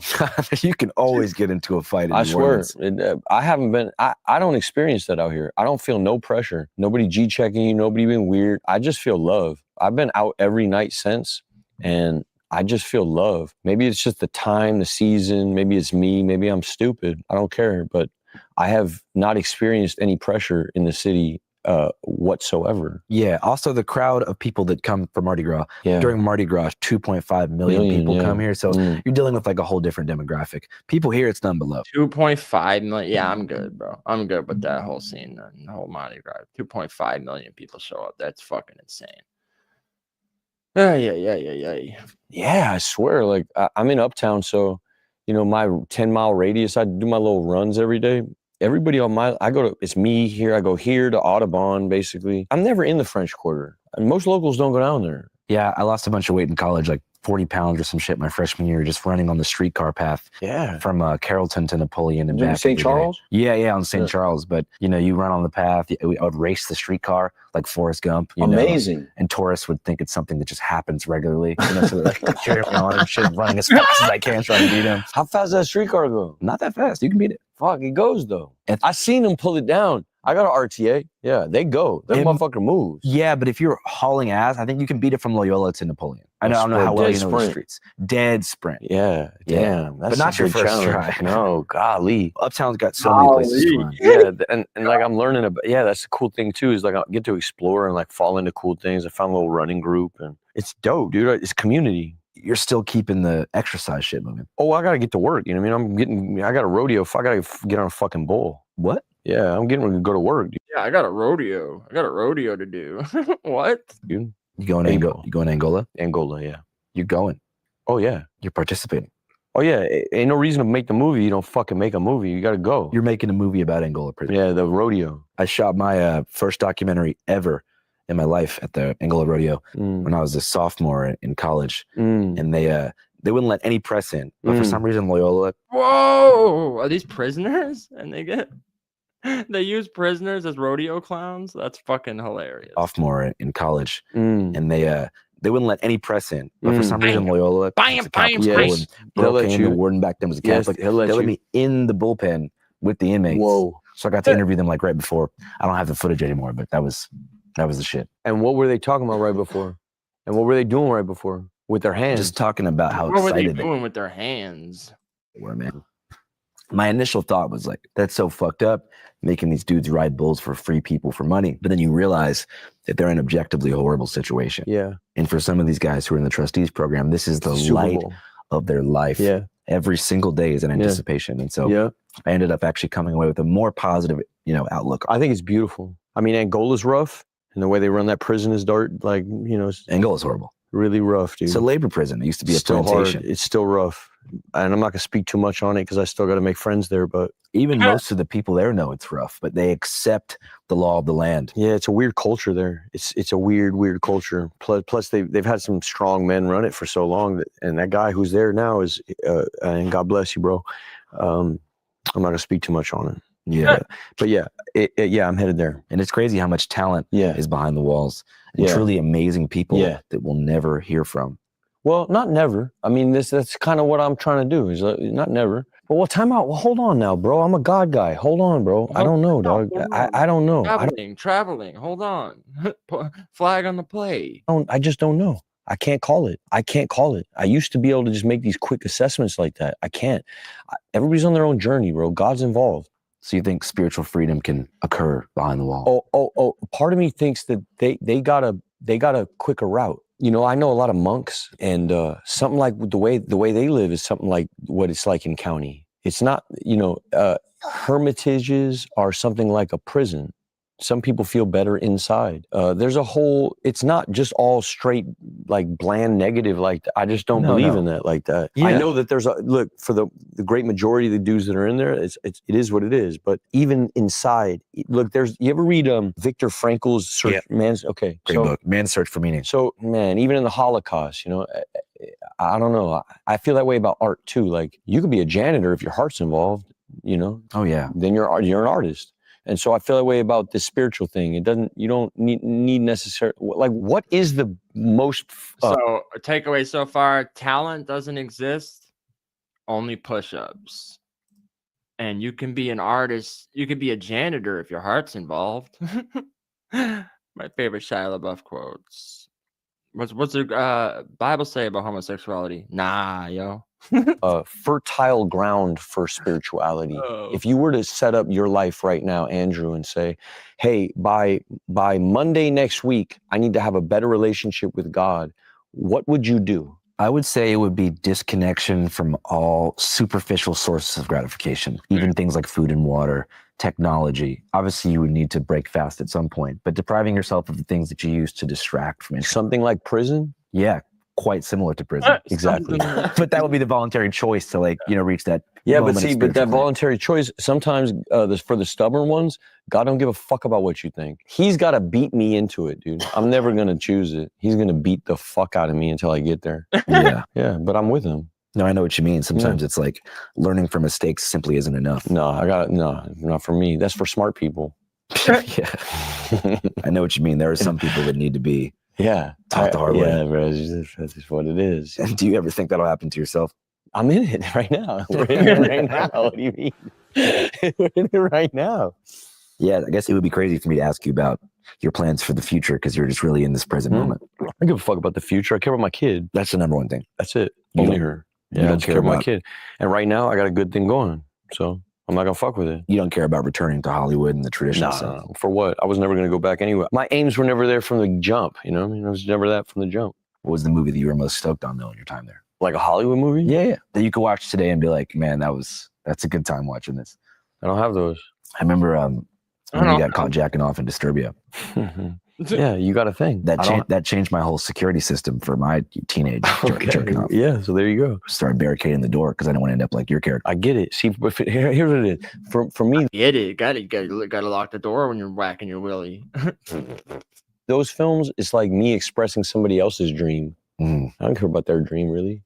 I can empathize, but The more fucked up my life got, the more wonky it got, and the more insurance became tricky, the better the choices got, and the better the work got, and the more expressive it became, and the more the craft became diaristic. And now I'm fucking around on something that feels so crazy that I would never, ever, you can't even compare the two. I'm around people. There's a comparison, I like what I got going on. Right. Yeah. So you wouldn't want to compare your life to a different person? No, I wouldn't trade. Yeah. No, I'm really him. So I don't feel weird about it. I feel like God's got me and I'm right where I'm supposed to be. And I'm in a weird category. I don't know what it is. I don't know who it is. I know the guys I looked up to, a couple of them just passed like 2 days ago. Duval, James Vanderbeek. I love those fools. Yeah, rest in peace, man. It's crazy the people that have been passing recently. Catherine O'Hara, rest in peace. Robert Duvall, James Vanderbeek, the fucking dude from 3 Doors Down just died and shit, bro. Fucking cancer is the son of a bitch. But yeah, I actually agree with this statement here, is that comparison is the thief of joy. Okay. I remember just the other day, I seen this kid I went to school with. I like randomly came across one of his videos on Instagram. And I had like 1 million views or something. And, my first initial thought, the hater in me was like, bro, this kid sucks. I'm way better of a rapper than this kid. Why he got, and it wasn't even him rapping. It was like some dumb shit. He was doing some like stupid skit. But then I had to stop and I was like, why do I give a fuck? Why do I give a fuck if this kid it has X amount of whatever? I'm like, it's fucking foolish. It's foolishness. It's just a fucking number on a screen, whether it's 1 or it's 1 million. What the fuck does that mean? So you got to stop comparing. You got to stop comparing yourself, especially when you're him, when you're that dude, like a Pablo. I know I don't fit in certain categories, So you got to just accept you're on your journey, and not just internet shit though either. Like I just mean in life. I've been going through a lot of crazy shit lately, and yeah, man, it's like sometimes, yeah, just getting through the day, and realizing, sometimes people ask me like, oh, what's your plan for this? What's your plan? I'm like, I'm just trying to make it till tomorrow. Okay, I'm just trying to make it to tomorrow. And but honestly, doing these streams and shit and getting to spend time with y'all and is like my outlet for real, not just making music, but like I love chopping it up with y'all, joking and laughing and shit. And so that's why I came up on here early today, even though I'm getting sick and I feel like shit. Part of me always looking for an excuse of why not to do it. Like, oh well, I'm tired, oh I'm sick, and I'm fucked. Instead of procrastinating, I always try like, or maybe I'll overthink like what content to cover or something, you know what I mean? I'm like, oh, what should I do this? Or everyone's covering that, or sometimes it's like, all right, fuck it, we're gonna go live and we're gonna do this, Sometimes you just gotta make yourself do it. But with that, I think I'm gonna get on out of here, and I appreciate y'all for stopping by. Maybe fuck it, we'll end it with another Picasso joint. Why not?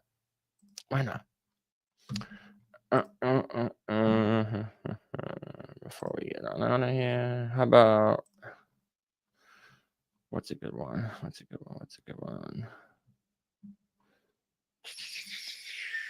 Fuck it. All right, we're gonna play this. Can y'all see this? No? Okay, hold on. Yeah, we're gonna play this to get on out of here. Okay.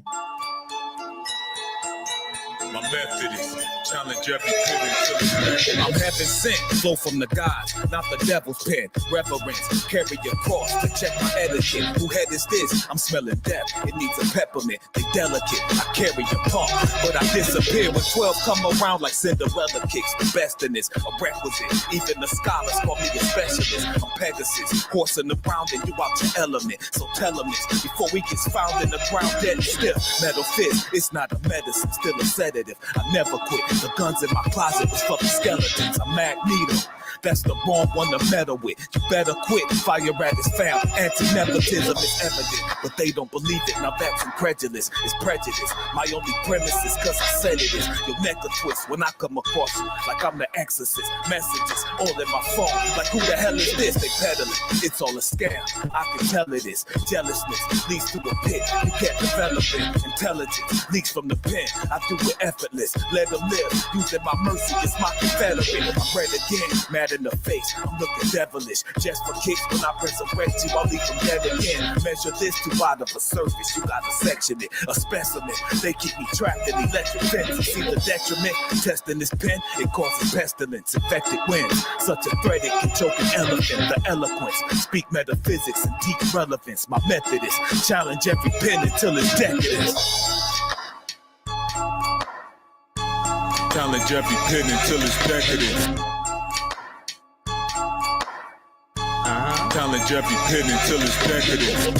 Decadent as an expensive wedding gift. I ain't married to the game with his friends with benefits. Legend shit, say less. Ascend to the apex like Mount Everest. They say hip hop is dead. I agree, yes it is. Murder for hire to collect the inheritance. The same ones that came back and resurrected it. The man with no name, spaghetti western flick. Draw down on you like Peppa Pig. Y'all pets and the cats lack the temperament. With the epidus, yeah, we the best in this.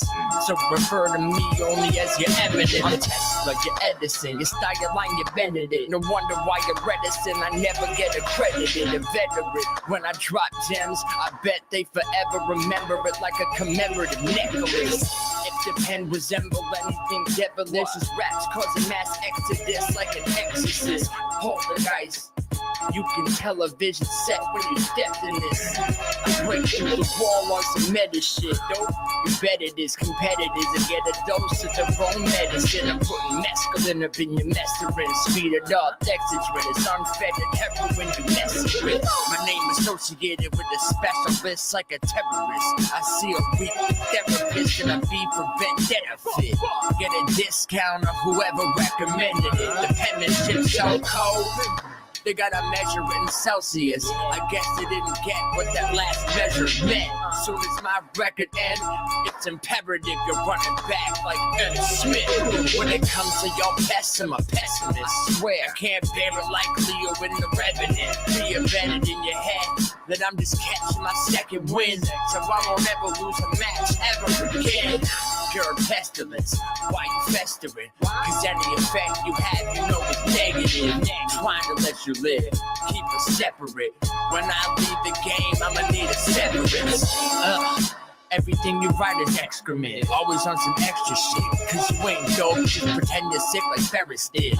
Let me guess, I'm a guest on the premises. I'm in the presence of legends, you don't share the same sentiments. Challenge every pen until it's decadent. Challenge every pen until it's decadent.